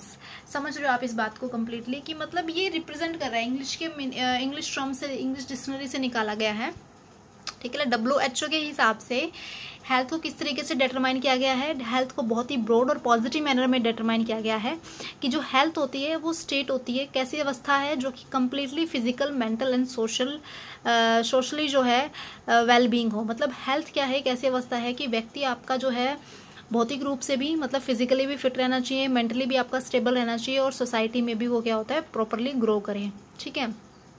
तो हेल्थ सारे स्टेटस को रिप्रेजेंट करती है, ठीक है। उसके बाद जो होते हैं वेरियस एक्सपेक्ट्स कह लो या फिर डायमेंशन कह लो, क्या होते हैं physical dimension, mental dimension, social dimension. Physical dimension, mental dimension जैसे कि अलग अलग टाइप के हो गए, जैसे emotional, education, nutritional, spiritual, environment, vocational dimension, ठीक है। उसके बाद होता है आपको ये कॉट है कि आपको पता ही होगा कि हेल्दी माइंड जो है वो केवल हेल्दी शरीर में ही विराजमान होता है। मतलब आपकी बॉडी, आपका शरीर हेल्दी है, कोई बीमारी नहीं है, तो वहाँ पे जो मन भी होगा वो भी क्या होगा, हेल्दी होगा। अच्छे अच्छे थॉट्स आएंगे, ठीक है, अच्छे अच्छे विचार आएंगे, आप अच्छे अच्छे काम करोगे, दूसरों की हेल्प करोगे, सबके साथ मिलजुल के रहोगे। तो हेल्थ स्वस्थ रहना, स्वस्थ केवल ये नहीं है कि आपको शरीर से रहना है, आपको मेंटली भी रहना है, मानसिक तौर पे भी रहना है और सामाजिक तौर सोशली भी रहना है अच्छे से, ठीक है। ये तो आपका हो गया हेल्थ के बारे में। उसके बाद क्या होता है आपने बताना है हेल्थ एजुकेशन। देखो हेल्थ एजुकेशन क्या है, is an combination of a learning experience, ये एक तरीके का क्या है संगठन है, learning experience design to facilitate volunteer action beneficial to the health education by which he try to change the knowledge related to individual health. मतलब health education का मतलब होता है कि इसमें आप हर इंडिविजुअल मतलब यहाँ पे हर इंसान के, हर पीपल के स्वास्थ्य से रिलेटेड उसे नॉलेज प्रोवाइड करेंगे, ठीक है। उसे जो है क्या करते हो, नॉलेज देते हो भी आपको स्वस्थ रहने के लिए क्या क्या करना चाहिए, ठीक है। साइंस जो है वो हेल्थ मतलब स्वास्थ्य को प्रमोट कर रही है, कैसे, क्योंकि देखो साइंस इतनी ज़्यादा, टेक्नोलॉजी बढ़ती जा रही है, नए नए एक्सपेरिमेंट हो रहे हैं, बहुत सारी डिजीज पे रिसर्च हो रही है, उनकी मेडिसिन, जैसे अभी कोरोना, अभी रिसेंट में कोविड-19 है, उसके ऊपर जो है क्या कहते हैं कि रिसर्च हुई, फिर उसके बाद उसका एंटीबायोटिक्स बनाया गया, इंजेक्शन लगे सबको, 1, 2 अभी 3 की भी आ रही है, ठीक है। तो डिजीज को रोका जा रहा है, डिसेबिलिटी को रोका जा रहा है, ठीक है। And pre mature death through health education के थ्रू जो है आप प्री मेच्योर डेथ को भी रोक सकते हैं। मतलब इतनी ज़्यादा फास्ट टेक्नोलॉजी हो रही है, डॉक्टर के थ्रू हेल्प लेके, अच्छी डायग्नोसिस लेके आप इस चीज़ को रिमूव कर सकते हो। तो मेन क्या हुआ यहाँ पे, क्या पता चला कि भाई हेल्थ एजुकेशन के मतलब which give a knowledge about health, आपको स्वास्थ्य के बारे में नॉलेज दे रहा है, जिसकी वजह से आप फिजिकली फिट रहेंगे, अच्छे से रहेंगे, मेंटली फिट रहेंगे, सोशली फिट रहेंगे। Aim on objective of the health education. अब हेल्थ एजुकेशन का एम ऑब्जेक्टिव क्या है, पहली बात है कि हेल्थ एजुकेशन के बारे में है तो फर्स्ट एड तो आएगा क्योंकि ये इसी से रिलेटेड है, तो ये आपको प्रोवाइड करता है नॉलेज ऑफ फर्स्ट एड की नॉलेज प्रोवाइड करता है। बहुत सिंपल से पॉइंट है। It provide the information about the healthy and Huygens मतलब आपको जो होता है इन्फॉर्मेशन देगा किस तरीके से आपको अपने शरीर को हेल्दी रखना है, कौन कौन सी गुड हेल्दी हैबिट्स को आपने जो है अपनाना है, उनको बनाए रखना है। Other objective of the health education is क्या है कि वो इन्फॉर्मेशन देता है कि किस तरीके से आप जो है कम्युनिकेबल डिजीज के कारण क्या है उसको पहचान सके, उसको कैसे आप रोक सकते हैं, ठीक है। कौन कौन सी जो है आप मतलब जो होते हैं, बहुत ज़्यादा शोर हो रहा है ना पीपी का, जाने दो इसको, कुछ ऐसे शरारती तत्व हो जाते हैं, बट स्टिल कोई बात नहीं। The main objective of the health education is considered to give informations regarding preventions and cause communicable disease। क्या कहते हैं, आपको इन्फॉर्मेशन देते हैं किस तरीके से आप जो है अपने आप को कम्युनिकेबल डिजीज से आप जो है बचा सकते हो, इसका कारण क्या है। Other objective of the health education क्या है, is to cultivate a sense of civic responsibility. कि हेल्थ एजुकेशन का मतलब होता है स्वस्थ रहना एक बर्थ राइट है, सभी को, सब चाहते हैं कि हम अच्छे से रहे, हेल्दी रहे, ठीक है। क्योंकि आप हेल्दी रहोगे तो आप हैप्पी लाइफ जियोगे, अपनी फैमिली के साथ अच्छा स्पेंड कर, अच्छे से काम कर पाओगे आप लोगों की। तो ये एक तरीके की क्या है रिस्पॉन्सिबिलिटी है कि अच्छा आपको रहना है। Mental and physical health are also important along with the physical health. एक मिनट, यहाँ पे कुछ गड़बड़ हो रही है। Mental and physical health are also जो है important with mental and socially आ जाएगा यहाँ पे, इसमें आप सोशली लिख सकते हो, ठीक है। मेंटल एंड सोशली हेल्थ जो होता है, सोशली मतलब सामाजिक तौर पे, या फिर आप कह सकते हो यहाँ पे जो होता है स्पिरिचुअल आपको स्पिरिचुअली भी हेल्थी इंपॉर्टेंट है along with the physical health के साथ साथ आपको जो होता है मानसिक तौर पे भी स्वस्थ रहना है, आध्यात्मिकता भी, मतलब क्योंकि मन मेंटल मानसिक काम आप क्या कहते हो वो डिप्रेशंस वगैरह नहीं होगा, ठीक है, कोई टेंशन्स नहीं होगी, ठीक है, किसी तरीके की। तो आप क्या करोगे, कंसंट्रेट कर पाओगे, स्पिरिचुअलिटी की तरफ मूव कर पाओगे, तो वो भी एक आपका हेल्दी एनवायरनमेंट जो है क्रिएट हो जाता है। समझ में आ गई आपको ये बात। उसके बाद जो होते हैं इमोशनली, नेक्स्ट पॉइंट आप इसमें देखेंगे, health education has its aim to develop a positive outlook, good habits and positive attitude. Simple सी बात है, ठीक है, ये तो वही बात होगी कि पॉजिटिव एटीट्यूड डेवलप होते हैं यदि आपको नॉलेज होती है। उसके साथ साथ जो होते हैं एजुकेशन जो है, हेल्थ एजुकेशन है, वो हमें नॉलेज देता है about a marriage, sex and family planning. मतलब किस तरीके से, ये नहीं होता कि भाई हाँ अपने जो होता है 15 साल की लड़की होगी, 18 साल का लड़का होगा तो शादी कर देने, नहीं, इसके बारे में प्रॉपर बताता है, क्योंकि कम उम्र में शादी करने से भी प्रॉब्लम होती है, बीमारियां लगती हैं, ठीक है। सेक्स के बारे में नॉलेज देता है कि सेक्स किस तरीके से क्या है, ठीक है। फैमिली प्लानिंग के बारे में भी, फैमिली प्लानिंग जो है किस तरीके से करनी है, ये नहीं है कि आप करे जा रहे हो, समझ रहे हो ना। तो एक प्रॉपरली तरीके से आपको, वो तभी हो सकता है जब आपको फिजिकल हेल्थ या हेल्थ एजुकेशन के बारे में नॉलेज होगी, हेल्थ के बारे में, अपने स्वास्थ्य के बारे में, सभी चीज़ों के बारे में नॉलेज होगी। Have a knowledge about the different posture of the body, ठीक है। आपको जो होता है शरीर के अलग अलग पोस्चर के बारे में नॉलेज होगी, जिसके हिसाब से आप उसे पर्टिकुलर मैनर में जो है अपने पोस्चर्स ले सकते हो, जिसकी वजह से आप एक गुड पोस्चर अटेन करोगे और ये भी बेनिफिट होंगे, ठीक है। ब्रिंग अवेयरनेस, हेल्थ एजुकेशन का मेन एम क्या है, अवेयरनेस लेके आना। अवेयरनेस कहाँ पे, इंडिविजुअल में अवेयरनेस आ गई तो सिंपल सी बात है, वो उसके होम, उसके घर भी लेके आएगा, घर आ गई तो वो उसकी सोसाइटी में भी आ जाएगी, तो ठीक है, प्रॉपरली मतलब कहाँ आ गई, सोसाइटी अवेयरनेस होगी। अब उसके बाद आता है कौन कौन से फैक्टर जो है अफेक्ट करते हैं हेल्थ को। देखिए कौन कौन से फैक्टर अफेक्ट करते हैं हेल्थ को। बैलेंस डाइट, यदि आप अच्छे से डाइट नहीं ले रहे हैं, सिंपल सी बात है, क्लियर हो जाएगा, खाना आप अच्छे से नहीं खा रहे हैं तो आप जो है बीमार पड़ जाओगे, ठीक है। तो इसलिए बैलेंस डाइट जो है वो प्रॉपर होनी चाहिए, वो ये फैक्टर अफेक्ट करता है, ठीक है। दूसरी बात है हेरिडिटी और बायोलॉजिकल फैक्टर, ये भी है। कई बार क्या होता है कि कुछ बच्चों के अंदर बीमारी जो होती है जन्म से ही होती है, क्योंकि वो उनके जीन्स के थ्रू आती है, ठीक है। तो वो क्या हो गया, आपकी हेरिडिटी और बायोलॉजिकल फैक्टर्स हो गए जो जीन्स के थ्रू ही आपके ट्रांसमिटेड हो रहे हैं। इन्वायरमेंटल फैक्टर कौन से होते हैं, जो इन्वायरमेंट के फैक्टर, जैसे कि इसमें इंक्लूड होते हैं सोशल फैक्टर आपके पास आ गया, ठीक है। और उसके साथ साथ जो है फिजिकल फैक्टर हो गए, ठीक है। फिजिकल फैक्टर का मतलब होता है जो फिजिकलिटी से आपको प्रभावित कर रहे हैं, ठीक है।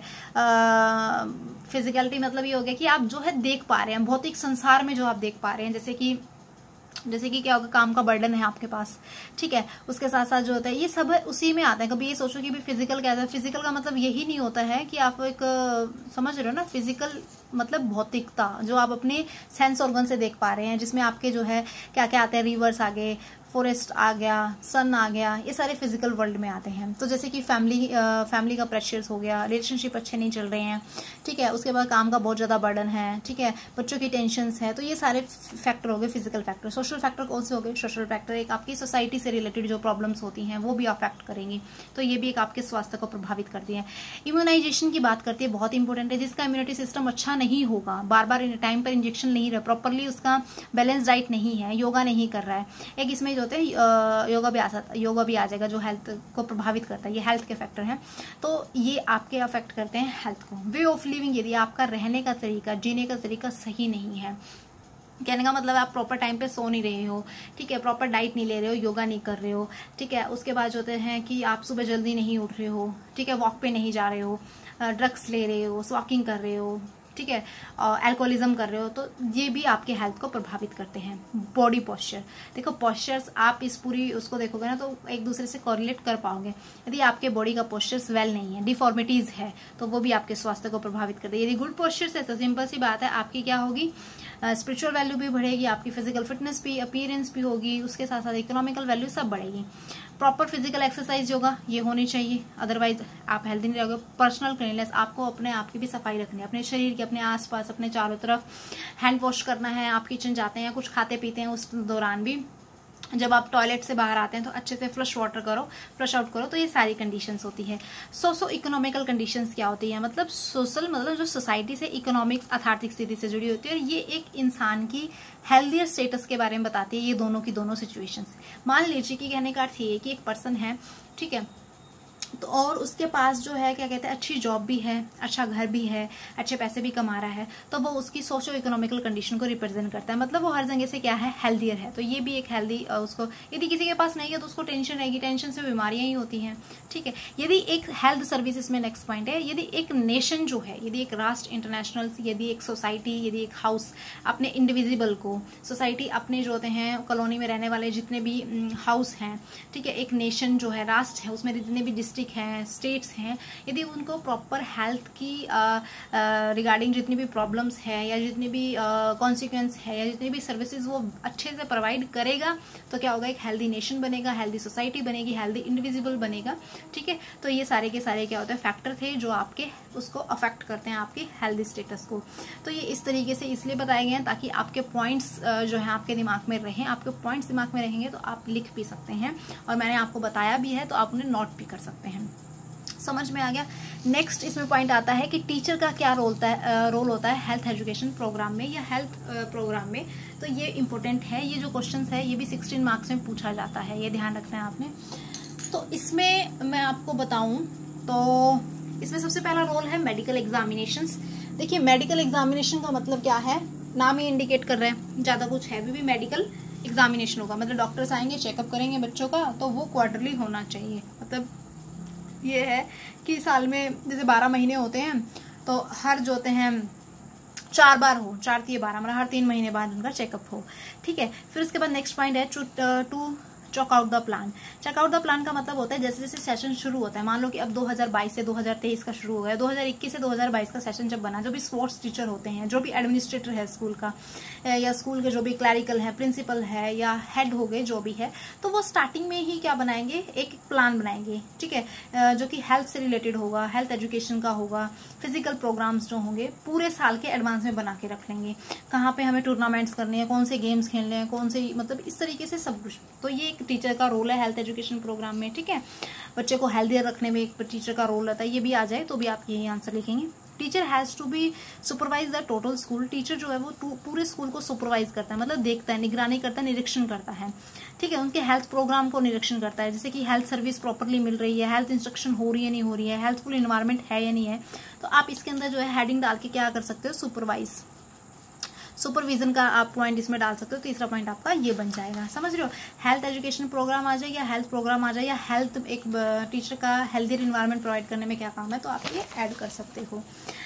उसके बाद आता है नेक्स्ट पॉइंट, इसमें जो दिया हुआ है to hold seminar and health programme. ये आपका जो है 4th पॉइंट है कि सेमिनार अरेंज करो आप हेल्थ प्रोग्राम पर, ठीक है। तो सेमिनार आप दोगे तो सेमिनार पे आप हेल्थ रिलेटेड मैटर पे बात करोगे टाइमली, उस पे बारे में इन्फॉर्मेशन दोगे, कम्युनिकेबल डिजीज के बारे में आप एक्सप्लेन करोगे, कैसे आप उनसे बचा जा सकता है उनके बारे में एक्सप्लेन करोगे, प्रिवेंशन कंट्रोल ओपन, किस तरीके से आपको, जैसे कि कोई बीमार हो गया पर्सन, तो उसके पूरे रूम को आप किस तरीके से क्या करोगे, फ्यूमिगेट करोगे, डिसइंफेक्टेंट करोगे, ठीक है। और उसके साथ साथ जो होता है किस तरीके से उसे ट्रीट करोगे, कैसे क्या किस तरीके की दवाइयां आपने लेनी है, वो सब बताओगे। Prevent and control of communicable disease आपको बताया भी गया है कम्युनिकेबल डिजीज वाले टॉपिक में, वहां से देख लेना, थोड़ा बहुत इसमें ऐड कर देना, ठीक है। Special attention on nutrition. Special attention nutrition का मतलब होता है आप उसके खाने पर ध्यान रखोगे, मतलब बैलेंस डाइट पर, उसकी डाइट, वो किस तरीके का खाना खा रहा है, सुबह खाना खा के आया नहीं आया है, ठीक है। उसको बताओगे कि यदि खाना नहीं खाओगे तो आपके शरीर को एनर्जी नहीं मिलेगी, आप अच्छे से पढ़ नहीं पाओगे, आपके ऑर्गन्स प्रॉपरली वेल काम नहीं करेंगे, ठीक है। उसको फिर उसके बाद जो होता है स्कूल में क्या होता है, मिड डे मील चलती है, उस टाइम प्रॉपरली बच्चे खाना खा रहे हैं नहीं खा रहे हैं, दोपहर में चेक करो टिफिन का कि बच्चे खाना लेके आए या नहीं आए, नहीं है तो उनके पेरेंट्स को मैसेज सेंड करो ताकि वो अपने बच्चों को खाना भेजे। तो इससे हेल्थ रिलेटेड टीचर्स के रोल हैं, हेल्दी इन्वायरमेंट प्रोवाइड करना। टीचर का काम सिर्फ एक ये नहीं होता है कि बच्चों को पढ़ाना, बच्चों के मार्क्स लेके आना, बच्चों की मतलब पिटाई करना, सिर्फ ये नहीं, बल्कि उनको एक हेल्दी इन्वायरमेंट प्रोवाइड करना कि जिससे बच्चा जो है खुल के अपने आप को एक्सप्रेस कर सके। टीचर और बच्चे के बीच में कम्युनिकेशन इतना स्ट्रॉन्ग हो जाए कि वो अपनी जितनी भी डिफिकल्टीज हैं, चाहे वो पढ़ने में हो, चाहे पर्सनल लाइफ की हो, चाहे शारीरिक हो, वो शेयर करते। तो हेल्थ इन्वायरमेंट आप प्रोवाइड करोगे, ठीक है। हेल्दी इन्वायरमेंट में आप ये पॉइंट्स भी डालोगे, ठीक है। उसके साथ साथ क्या होता है, बच्चों को नॉलेज दी जाती है, ट्रेनिंग दी जाती है किस तरीके से वो अपने आप को जो होते हैं पर्सनली जो होते हैं साफ सफाई रखें, हैंड वॉश करें आफ्टर डूइंग द टॉयलेट्स, ठीक है। फ्लश द वाटर करो, आफ्टर किसे कहते हैं ईटिंग देन हैंड वॉश करो, बिफोर ईटिंग हैंड वॉश करना चाहिए। तो ये सब कुछ बताना है, फॉलो अप द प्रोग्राम। अब इसको क्या करना है कि यदि आपको मतलब जो होते हैं हेल्थ एजुकेशन को, मतलब हेल्थ प्रोग्राम को सक्सेस पे लेके जाना है, तो आपने हर प्रोग्राम को फॉलो करना। मतलब जैसे कि मान लो कि साल में 12 महीने होते हैं, आपने 3 महीनों में एक प्रोग्राम अरेंज किया, फिर उसके बाद ये नहीं है कि आप नेक्स्ट ईयर करोगे, बल्कि आपके फिर 3 महीने का गैप देके आप जो है फिर एक प्रोग्राम अरेंज करोगे, फिर एक प्रोग्राम अरेंज करोगे, फिर एक प्रोग्राम अरेंज करोगे। इससे क्या होगा, बच्चों में भी एक क्यूरियोसिटी जागेगी, ठीक है। एक टीचर्स में भी कॉम्बिनेशन इंक्रीज करेगा और वो ज़्यादा से ज़्यादा अपने हेल्दी एनवायरनमेंट, फिजिकल फिटनेस के बारे में, ठीक है, इनके बारे में जान पाएंगे। After evaluation the teacher submit the reports of student healthy and other test to principal. मतलब जैसे सारा होने के बाद टीचर जितनी भी रिपोर्ट्स बनाते हैं, आपको पता है रिपोर्ट्स कार्ड बनते हैं, वो टेस्ट वगैरह लेते हैं या हेल्थ से रिलेटेड उनके चेकअप होते हैं, वो सबका डिटेल बनता है, प्रिंसिपल पे जाता है, पेरेंट्स पे जाता है, ताकि बच्चों की जो नॉलेज है, प्रॉपर नॉलेज उसके पेरेंट्स को दी जाए और उनको प्रॉपर ट्रीटमेंट प्रोवाइड किया जा सके। और टीचर्स का क्या रोल होता है, टीचर बच्चों को प्रॉपरली गाइड करता है। टीचर को प्रॉपरली गाइड कैसे करता है कि उन्हें क्या मैटर रिक्वायर्ड है, क्या नहीं है, कौन से गेम में पार्टिसिपेट करना चाहिए, किस एक्टिविटी में लेना, एथलेटिक्स, गेम्स, पॉजिटिव एटीट्यूड क्या कैसे क्रिएट करें, ठीक है, ये सब कुछ बताने का काम करते हैं। एजुकेशन एंड ट्रेनिंग टीचर की रिस्पॉन्सिबिलिटी होती है कि वो good habits, attitude and skill of healthful living in his student through the physical and healthy education programme के थ्रू। मतलब हेल्थ और फिजिकल एजुकेशन प्रोग्राम जो है टीचर जो है ऑर्गेनाइज करेगा, जिसके थ्रू वो बच्चों के अंदर ऐसी स्किल डेवलप करेगा, ऐसे जो होते हैं एबिलिटी डेवलप करता है, एटीट्यूड डेवलप करता है, हैबिट्स डेवलप करता है बच्चे के अंदर कि वो ये हेल्दी रहते हैं और हेल्थ एजुकेशन के बारे में जो है सीख पाते हैं। To teach about personal hygiene, safety, first aid, mental and social hygienic and community health. तो ये वही पॉइंट्स हो गए। तो ये सारा का सारा आपका क्या था, हेल्थ एजुकेशन के बारे में था। नेक्स्ट इसमें जो फाइनल एक लास्ट टॉपिक बचता है, दैट इज फिजिकल एजुकेशन। तो देखिए अभी आपने पढ़ा हेल्थ एजुकेशन और फिजिकल एजुकेशन, दोनों में स्लाइटली सा डिफरेंस है, बहुत स्लाइटली नहीं है, बहुत ज़्यादा बिग डिफरेंस है, सॉरी। देखिए नाम से ये लगता है बस ऐसा, फिजिकल एजुकेशन का मतलब होता है भौतिक, शारीरिक शिक्षा, शरीर के बारे में, और हेल्थ में भी है। तो बट हेल्थ में क्या होता है, स्वास्थ्य से रिलेटेड आ जाता है। ये भी वही है, मतलब वही का मतलब होता है, एक मिनट काट देंगे इसको। अब नेक्स्ट टॉपिक हमारा बात करते हैं फिजिकल एजुकेशन के बारे में, ठीक है। जो फिजिकल मतलब होता है शारीरिक, एजुकेशन मतलब शिक्षा, ठीक है।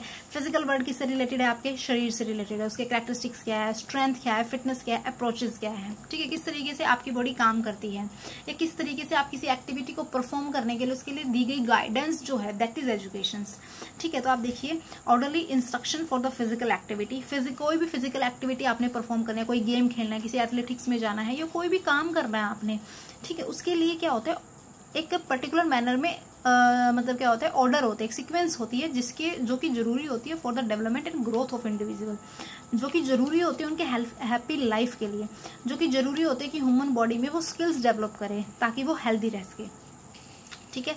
तो डेफिनेशन ये तो इसका मीनिंग हो गया है, ठीक है। अब हम डेफिनेशंस करते हैं। डेफिनेशंस एक है brown well, this is a psychologist, जिसने फिजिकल एजुकेशन को डिटरमाइन किया कि physical education is the accumulation of the wholesome experiences.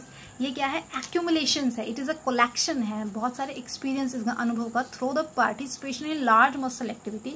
हम भाग लेते हैं बहुत सारी मसल्स एक्टिविटीज में, जैसे गेम्स हो गया या फिर जैसे खो खो का खेलना हो गया, क्रिकेट्स हो गया, बास्केटबॉल्स हो गया, what ever that promote ऑप्टिम growth and development, जो कि वृद्धि और विकास को प्रमोट करती है। समझ में आ गई ये बात आपको।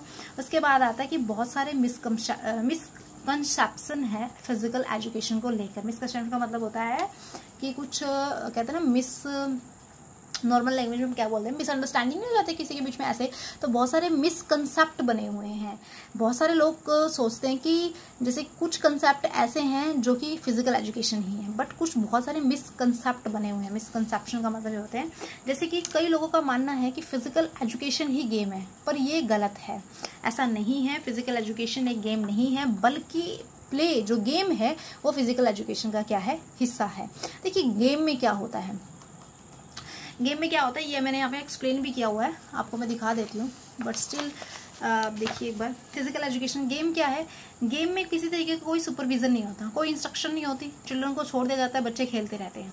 लेकिन जो फिजिकल एजुकेशन है वो क्या है, उसमें एक इंस्ट्रक्टर होता है, मतलब एक क्लासरूम होती है, एक टीचर होता है, बच्चे होते हैं, जिसमें बताया जाता है किस तरीके से उसको इंस्ट्रक्शन दी जाती है। ठीक है, तो जो गेम है ना वो फिजिकल एजुकेशन का हिस्सा है, क्योंकि फिजिकल एजुकेशन जो है वो क्या है, it is a stream, it is a branches, इसमें sports psychology, philosophy, sociology, anatomy and जो है फिजियोलॉजी, तो ये सारे के सारे फिजिकल एजुकेशन में आते हैं। प्ले भी फिजिकल एजुकेशन में आता है, ये कहना गलत है कि फिजिकल एजुकेशन जो है एक प्ले है, नहीं।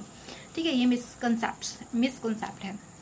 कुछ ऐसे तत्व हैं जो ये सोचते हैं कि physical education and physical training जो है वो दोनों ही एक चीज़ है। ट्रेनिंग और अलग अलग है भाई। ट्रेनिंग का मतलब होता है कि आप एक्सरसाइज के लिए एम्प्लाइज होता है। देखिए यहाँ पे ट्रम समझने आपने सबसे पहले इस तरीके से लिखना है। ट्रेनिंग का मतलब होता है कि आप employs exercise mainly for physical value related to some specific special attainment include conditioning, exercise, mastery and gymnastic. समझ में आ रहा है? ट्रेनिंग का मतलब होता है एक्सरसाइज से रिलेटेड है, जिसमें आपकी एक्सरसाइज भी होते हैं, मास्टरी भी होते हैं, जिम्नास्टिक भी होती है, जिम होती हैं, कंडीशंस होती है। जैसे कि आपने मैं आपको बताऊं क्या बोलते हैं, ये जो आर्मी वाले पर्सन होते हैं, ठीक है, आर्मी जो एरिया आप एग्जांपल दे सकते हो, उसमें जो आर्मी पर्सन होंगे उनको किस तरीके से ट्रेनिंग किया जाता है, उसे ट्रेंड किया जाता है। पुलिस वाली होती है, मतलब वो काफ़ी पंचुअल होते हैं, कंडीशन होती है भाई हाँ इतने उसमें ये करने हैं। ठीक है, किसी को बेटर मतलब जो है आर्मी मतलब नहीं भी है ना, तो मूवीज़ वगैरह में या आप देख सकते हो वहाँ पर किस तरीके से उनकी ट्रेनिंग होती है। ठीक है, मास ड्रिल भी एक ट्रेनिंग ही होती है जो कि ग्रुप में होती है, या तो विद म्यूजिक या विदाउट म्यूजिक। तो ये ट्रेनिंग है, ये फिजिकल एजुकेशन नहीं है। फिजिकल एजुकेशन क्या है? फिजिकल एजुकेशन के थ्रू हम अपने आप को सेल्फ डिसिप्लिन करना सीखते हैं। हम सीखते हैं किस तरीके से अपनी थिंकिंग को रिफ्लेक्टिव कर सके, मतलब अपने प्रावर्तित कर सके। Participations in planning as well as desired outcome in the strength and organic vigorous and initiate response, मतलब अपने आप को कंट्रोल करते हैं, आप जान पाते हैं कि किस तरीके से आप अपने आप को हेल्दी रख पा रहे हैं। तो ये एक फिजिकल एजुकेशन है, पर इसका फिजिकल ट्रेनिंग कुछ ऐसे होते हैं, कुछ ऐसे इंस्टीट्यूट हैं जहाँ पर फिजिकल एजुकेशन की नेम प्लेट की जगह जो है फिजिकल ट्रेनिंग वाली नेम प्लेट लगा दिया, तो ये गलत है। फिजिकल ट्रेनिंग एक तरीके की एक्सरसाइज है, ये एक तरीके का नॉलेज है, एक तरीके का ज्ञान है, जिसमें अपने आप को सेल्फ रेगुलेट करते, सेल्फ डिसिप्लिन करते, अपनी थिंकिंग को रिफ्लेक्ट करते हैं। ठीक है, और कौन कौन से मिसकंसेप्शन है देखिए मैं आपको दिखाती हूँ। और है physical education is a body building. ये कंसेप्शन मिसकंसेप्ट है कि हमारी बॉडी को बिल्डअप करता है, नहीं, वो फिजिकल एक्सरसाइज से होता है। ठीक है, ये नहीं होता है। Physical education is a physical culture. अब इसने कहा कि जो आपका शारीरिक शिक्षा है वो एक तरीके से कल्चर को डेवलप करने में, कल्चर डेवलप करने में मदद करता है, बट ये नहीं कहेंगे कि फिजिकल कल्चर जो है, physical education is physical culture. मैंने पॉइंट सॉरी पीछे ये इधर नहीं आना था एक्चुअली, एक minute, physical culture is physical education, ये ऐसे आना था, सॉरी, कि physical culture is physical, culture जो है वो फिजिकल एजुकेशन है, नहीं, ये भी गलत है, एजुकेशन का हिस्सा ही है ये भी। फिजिकल एजुकेशन इसने बारे sports games and mass drill भी फिजिकल एजुकेशन ही माना गया, लेकिन नहीं। जैसे कि आप मैंने बताया बास्केटबॉल है, क्रिकेट खेल रहे हो या बैडमिंटन है, जो भी है, ये एक तरीके की एक्सरसाइज है, ये एक तरीके का आप प्ले कर रहे हो। ठीक है, मास ड्रिल भी एक्सरसाइज होगी जो ग्रुप में होती है, but it is not a physical education नहीं है ये, बट ये फिजिकल एजुकेशन का हिस्सा है। फिजिकल एजुकेशन की जैसे क्या होता है, फिजिकल एजुकेशन का मतलब होता है आपकी फिजिकल की लेक्चर लगता है, तो उसमें क्या होता है स्पोर्ट्स का पीरियड लगा दिया जाता है, भाई आप 3 दिन रीडिंग कर रहे हो, 3 दिन प्रैक्टिकल कर रहे हो, तो ये उसका हिस्सा है। ठीक है, फिजिकल एजुकेशन, अब कुछ लोगों का कंसेप्शन ये है कि फिजिकल एजुकेशन जरूरी नहीं है, बट लेकिन बहुत जरूरी है कि यदि फिजिकल एजुकेशन नहीं होगी तो आप हेल्दी नहीं रह पाओगे, और हेल्दी नहीं रह पाओगे तो सिंपल सी बात है बहुत सारी डिजीज आपको लग जाती हैं प्रॉपरली, मतलब सब एक दूसरे से जुड़े हुए हैं। फिजिकल एजुकेशन बताता है फर्स्ट एड के बारे में, फर्स्ट एड की प्रॉपर नॉलेज होनी चाहिए आप लोगों को, ये भी एक्सप्लेन होगा इसमें, आप डाल सकते हैं। कहते हैं कि फिजिकल एजुकेशन का जब लेक्चर लगता है तो एक रेस्ट पीरियड की तरह होता है, उसमें कोई स्कोप नहीं है, बच्चों में इनडिसिप्लिन क्रिएट होता है, जॉब का स्कोप नहीं है, मनी की वेस्टेज, सारे क्या है मिसकंसेप्ट हैं। ठीक है, ये आप इसमें लिख सकते हैं। उसके बाद आता है इसमें aim and objective of physical education. देखिए फिजिकल एजुकेशन का क्या ऑब्जेक्टिव है, इतना सब पढ़ने के बाद मेरे हिसाब से तो आपको पता ही लग गया होगा क्या लिखना है, बट यहाँ पे एक हाईलाइट्स किए गए हैं कुछ पॉइंट्स, वो देख लीजिए। जैसे कि फिजिकल एजुकेशन क्या डेवलप करता है, स्पिरिट ऑफ पेट्रियोटिज्म, मतलब देशभक्ति, मतलब एक यूनाइटेड इंटीग्रेशन की पावर को जनरेट करता है। कैसे, देखिए ये एक मिनट, यहाँ पर ये मैंने एक्सप्लेन किया हुआ है, कोई बात नहीं, चलो ठीक है, तो आपको मैं यहाँ पे बता ही देती हूँ। ठीक है, जो नहीं होगा वो वहाँ देख लेंगे। देखिए डेवलपमेंट ऑफ, ये एक्सप्लेन किया हुआ है, ये देख लेना आप यहाँ से है। Development of spirit of patriotism, India के अंदर जो होता है क्या होता है, डिफरेंट कास्ट के, क्रीड के, धर्म के, भाषा के अलग अलग लोग रहते हैं, ठीक है। वो अलग अलग फिजिकल एक्टिविटीज में पार्टिसिपेट करते हैं, एक दूसरे के साथ इंटरेक्ट करते हैं, एक दूसरे को समझते हैं, अपने फीलिंग शेयर करते हैं और वो सीखते हैं कि हम एक दूसरे के साथ किस तरीके से एडजस्ट करना है। फाइनली क्या होंगे, वो एक दूसरे के साथ रहेंगे, उनके अंदर एक इंटीग्रेशन की फीलिंग आएगी बच्चों के अंदर, मतलब किस तरीके से राष्ट्र एकीकरण की भावना उत्पन्न होती है, that is the spirit of patriotism. तो फिजिकल एजुकेशन से क्या आती है, फिजिकल एक्टिविटी में पार्टिसिपेट कर रहे हैं बच्चे, वहाँ पर भी अलग अलग उसके कास्ट के बच्चे पार्टिसिपेट करते हैं। आता है न्यूरोमस्कुलर डेवलपमेंट।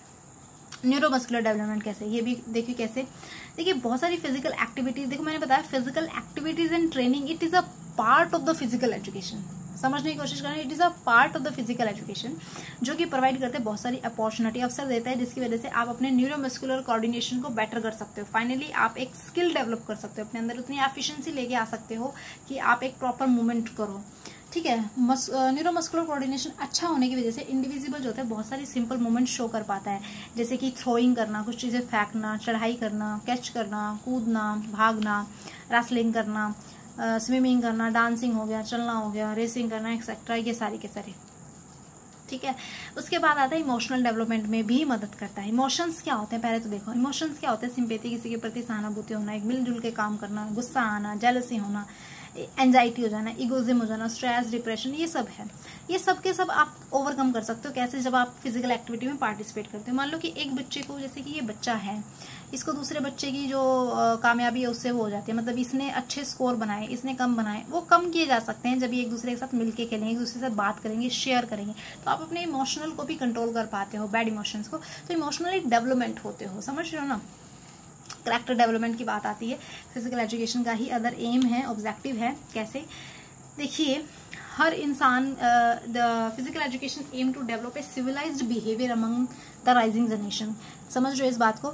द फिजिकल मतलब क्या होता है कि सिविलाइज्ड बिहेवियर का मतलब होता है कि आपने वो सारी वैल्यूज क्रिएट करनी है जिसकी वजह से एक मोरल कैरेक्टर को डेवलप करना है बच्चे में, कि वो अपने टीम के प्रति लॉयल रह सके, अपने स्ट्रॉन्ग टाई कर सके, अपने अच्छे एफर्ट लगा सके, जेलसी ना करे, एक अच्छे कैरेक्टर को डेवलप करे।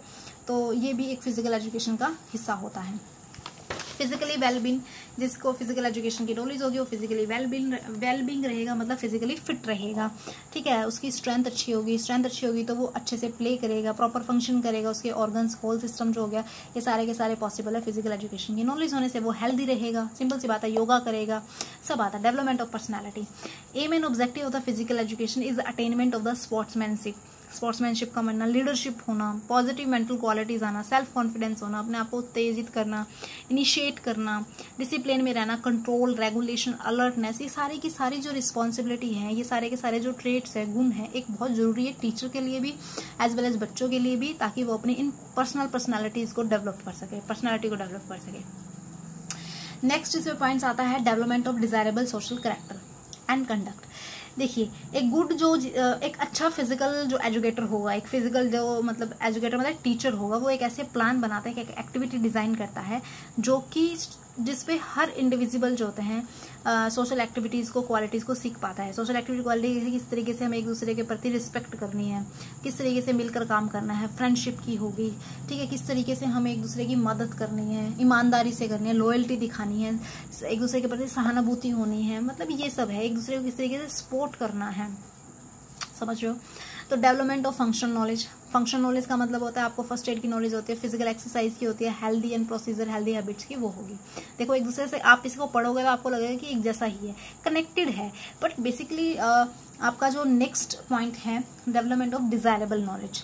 फिजिकल एजुकेशन जो होता है establishing A schedule of the daily activities. जब आप फिजिकल एजुकेशन का टॉप सिलेबस आप पढ़ते हो, ठीक है, मैं कहूँ ना नोट्स पढ़ोगे ना, तब आपको ये लगेगा हमें भी योगा शुरू करनी चाहिए, हमें भी अच्छी आते अपनाने चाहिए। मतलब आते तो सब अच्छे हो गए ही, पढ़ रहे हैं तो, बट लेकिन बेसिकली एक बेसिक रूटीन्स की, जल्दी सोना, फोन का कम यूज करना, ठीक है, प्रॉपर क्लीननेस।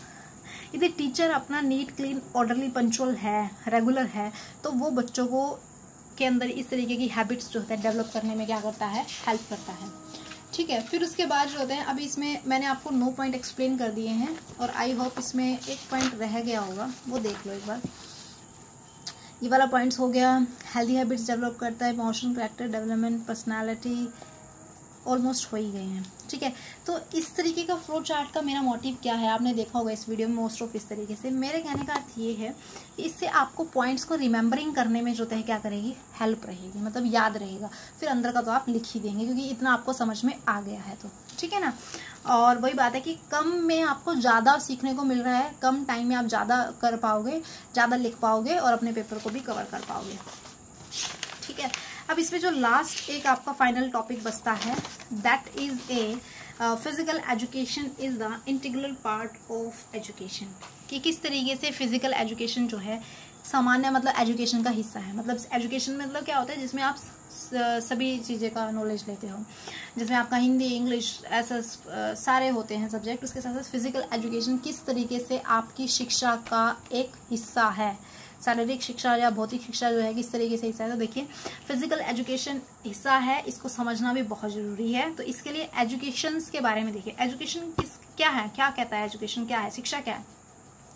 शिक्षा क्या करता है कि एक डेवलप करता है इंडिविजुअल में physical, mental, moral as well as social aspects. वो पावर लेके आता है कि वो शारीरिक तौर पे, मानसिक तौर पे, ठीक है, नैतिकता तौर पे, सामाजिक तौर पे उसके अंदर वो सारी की सारी पावर डेवलप हो, ड्राइंग आउट हो, मतलब उसमें से निखर के आए। एजुकेशन एक ऐसा मात्र है कि वो कहीं भी मार ना खाए इन चीज़ों में, ठीक है। और जेबी नास के हिसाब से क्या है, फिजिकल एजुकेशन क्या है, physical education is the phase of the whole field of education. कि वो पूरे शिक्षा शास्त्र के जो क्षेत्र है उसका एक फेज है, एक छोटा सा फेज है जो कि डील करता है विद मसल एक्टिविटीज के थ्रू रिलेटेड देयर रिस्पॉन्सेज। मतलब क्या होता है, जो कि फिजिकली ग्रोथ में हेल्प करता है, मस्कुलर एक्टिविटीज से बिलोंग करता है। समझ में आ गया। Education of individual take place through the 3 learning domains. क्या कहते हैं कि किसी भी बच्चे की जो एजुकेशन है वो 3 मतलब जो होते चरणों में कंप्लीट होती है। एक होती है cognitive domain, conative domain, affective domain. तो एक प्यारा सा चार्ट मैंने यहाँ पे बनाया हुआ है, ये आपको स्क्रीन पे दिख भी रहा होगा, बहुत ही ब्यूटीफुल लग रहा है। देखिए कॉग्निटिव डोमेन में कितने होते हैं आपके, ये आपके जो है 6 फेजेज होते हैं। नॉलेज आपने ले ली, उसके ऊपर जो है कंप्रेंस किया, देन उसको अप्लाई किया, उसको एनालाइज किया, सिंथाइज किया, इवैल्यूएट किया, ठीक है। ये बहुत ज़रूरी है मेंटल टास्क को डेवलप करने के लिए। अफेक्टिव डोमेन में क्या होता है, रुचि, आपको कोई प्रोत्साहित कर रहा है, एटीट्यूड, आस्क के वैल्यूज़। साइकोमोटर जिसे कॉग्निटिव कहते हैं, इसमें मोटर स्किल और फिजिकल फिटनेस के बारे में है, ठीक है। तो इसमें सबसे अब एक एक करके पढ़ेंगे हम इसको। सबसे पहले आता है कॉग्निटिव डोमेन। कॉग्निटिव डोमेन में क्या पढ़ने वाले हैं, फिजिकल एजुकेशन जो है, फिजिकल एजुकेशन है ना, किस तरीके से वो एक सामान्य शिक्षा का हिस्सा है। तो physical education contribute to cognitive development in such a way, किस तरीके से, देखो physical education contribution to academic achievement in number of pay. कि physical education important role play करता है किस चीज़ में, एकेडमिक अचीवमेंट में। एकेडमिक अचीवमेंट कैसे, देखिए कैसे, जैसे कि आपको पता है इंग्लिश पढ़ाई जाती है, मैथ पढ़ाई जाता है, हिंदी पढ़ाई जाता है। इंग्लिश इसलिए पढ़ाई जाती है ताकि बच्चे इजीली से कम्युनिकेट कर सके, मैथ इसलिए पढ़ाया जाता है ताकि बच्चे जो है वो समझ सके, अंडरस्टैंड कर सके टेक्नोलॉजी ऑफ सोसाइटी को, हिस्ट्री को, अपने कल्चर हेरिटेज को समझ सके। तो ये सारे की सारी क्या करती है, एकेडमिक अचीवमेंट ही तो है। आपने एक एकेडमिक अचीवमेंट ही को तो रिप्रेजेंट करता है, ठीक है। सेकंड पॉइंट क्या आता है, physical education can contribute to the knowledge of, physical education की वजह से तो आपको एक्सरसाइज की नॉलेज होती है, हेल्थ की, डिजीज की, ये सब आता है। अभी आपने एम्स में पढ़ा था तो यही इसमें कंट्रीब्यूट करता है, सामान्य शिक्षा के अंदर भी आता है। Help in understanding of the human body के बारे में नॉलेज हो जाती है। Help in understanding of the culture of the world के बारे में, ठीक है। नेक्स्ट आता है अफेक्टिव डोमेन के बारे में। अफेक्टिव डोमेन में कैसे, अफेक्टिव डोमेन में हमने पढ़ा, क्या क्या पढ़ा हमने अफेक्टिव डोमेन में, जो पॉइंट्स देखे थे, that is the attitude, value, appreciation and interest, यही किया था ना। तो यहाँ पर क्या होता है, देखो आप फिजिकल एजुकेशन किस चीज़ में कंट्रीब्यूट करता है, appreciation of the beauty. Beauty की स्पेलिंग गलत हो गई है, BEAUTY, यू आएगा यहाँ पे, ब्यूटी, आपकी सुंदरता को। फिजिकली आप एजुकेशन होगी तो आप क्या करते हो, एक्सरसाइज करोगे, हेल्दी खाना खाओगे, डिजीज से फ्री रहोगे, तो ऑब्वियसली आपके पेरेंट्स अच्छी हो जाएगी, ब्यूटी अच्छी हो जाएगी, सिंपल सी बात है। और किस में कंट्रीब्यूट करता है, एक्यूटलाइजेशन, सेल्फ स्टीम, ठीक है, self regulates, physical healthy response to physical activity में। और क्या करता है उसके बाद जो होते हैं, ये one's life toward the whole while, एक गोल सेट कर देता है, ठीक है, गोल सेट करता है। और इसमें जो है क्या कहते हैं, बहुत सारी वैल्यूज़ आपके अंदर जो है क्या करता है, डेवलप करता है, ठीक है। तो यहाँ पे देखो, इसमें मैं आपको बता रही थी कि फिजिकल एजुकेशन प्रोग्राम जो है वो हेल्प करता है इंडिविजुअल को कि to play together with others, कि एक लॉयल्टी की भावना होती है, इंटीग्रेशन की भावना अभी हमने पढ़ा था, तो वो कोऑपरेटिव एक दूसरे के साथ खेलेंगे, ठीक है। उसके साथ साथ आपको फेयर प्ले मतलब जो है सही से खेलना है, लॉयल्टी रखनी है, गुड स्पोर्ट्समैनशिप करनी है, एफर्ट लगाने हैं, इंजॉय करते हैं एक्सपीरियंसेस को, फेमिनिज्म की वैल्यूज होते हैं इनके अंदर आती हैं, ठीक है। इसके साथ साथ जो है मतलब और भी है आपके पॉइंट्स, ठीक है। इसके साथ साथ और भी पॉइंट्स होने चाहिए, ये बहुत है नहीं है भाई, अभी और है। साइकोमेट्री या कॉग्निटिव डोमेन्स में कैसे आते हैं, देखो फिजिकल एजुकेशन जो होता है contribute the skill essential to preservation of the natural environment.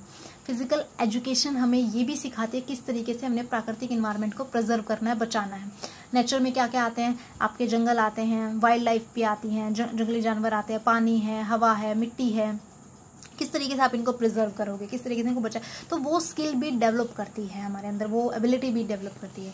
Physical education जो होता है concern with ecology and specially with preserving natural resources, ठीक है। फिजिकल एजुकेशन किस चीज़ में कंट्रीब्यूट करती है कि आप यूटिलाइज करो अपने जो है फुर्सत के लेजर्स, मतलब होता है फुर्सत वाला जो हार्स होता है, ताकि आप अपनी मेंटल और कल्चर एक्टिविटीज़ को जैसे कि आप मान लो कि आपने पढ़ाई किया, कोई काम किया, मतलब जैसे कि आप ऑफिस भी जाते हो, उसको भी कह रही हूँ, या बच्चे जो भी हैं, तो जैसे खाली टाइम में या तो वो क्या कहते हैं डांस सीख लें, या फिर सिंगिंग करें, या फिर अदर कल्चरल एक्टिविटीज़ में ड्राइंग करें, इंडोर गेम्स खेलें, ठीक है, मम्मी की हेल्प करा दें, ठीक है, या फिर फिशिंग करें, इस तरीके से काम करें, यूटिलाइज करें। Physical education is not only develop skill in the participate, केवल फिजिकल एजुकेशन केवल जो पार्टिसिपेट करते हैं एक्टिविटीज़ में उन्हीं के अंदर स्किल डेवलप नहीं करता, बल्कि उसके साथ साथ वो जो क्या करते हैं, जो आपके स्पेक्टेटर होते हैं, स्पेक्टेटर का मतलब होता है जो दर्शक होते हैं, जो देखने आए हुए होते हैं, उनके अंदर भी एक इंटरेस्ट को डेवलप करता है, उनके अंदर भी एक भावना आती है कि हाँ हमें भी ये चीज़ करनी चाहिए। तो ये सारा का सारा था आपके पास फिजिकल एजुकेशन के बारे में। तो इस वीडियो में मैं आपको पहले स्टार्टिंग में भी आपको एक्सप्लेन किया था कि ये वीडियो सीरियसली आप लोगों के लिए हेल्पफुल रहने वाली है यदि आप पेशेंस के साथ देखोगे। तो इसमें आपके सारे टॉपिक कवर हो गए हैं, योगा, ये जितने भी टॉपिक हैं, ठीक है। और सिलेबस आप देखोगे तो सिलेबस भी है, ठीक है। सो आई होप कि वीडियो आपके लिए बहुत ज़्यादा हेल्पफुल रहेगी। Thanks a lot, have a nice day, thank you so much watching this video.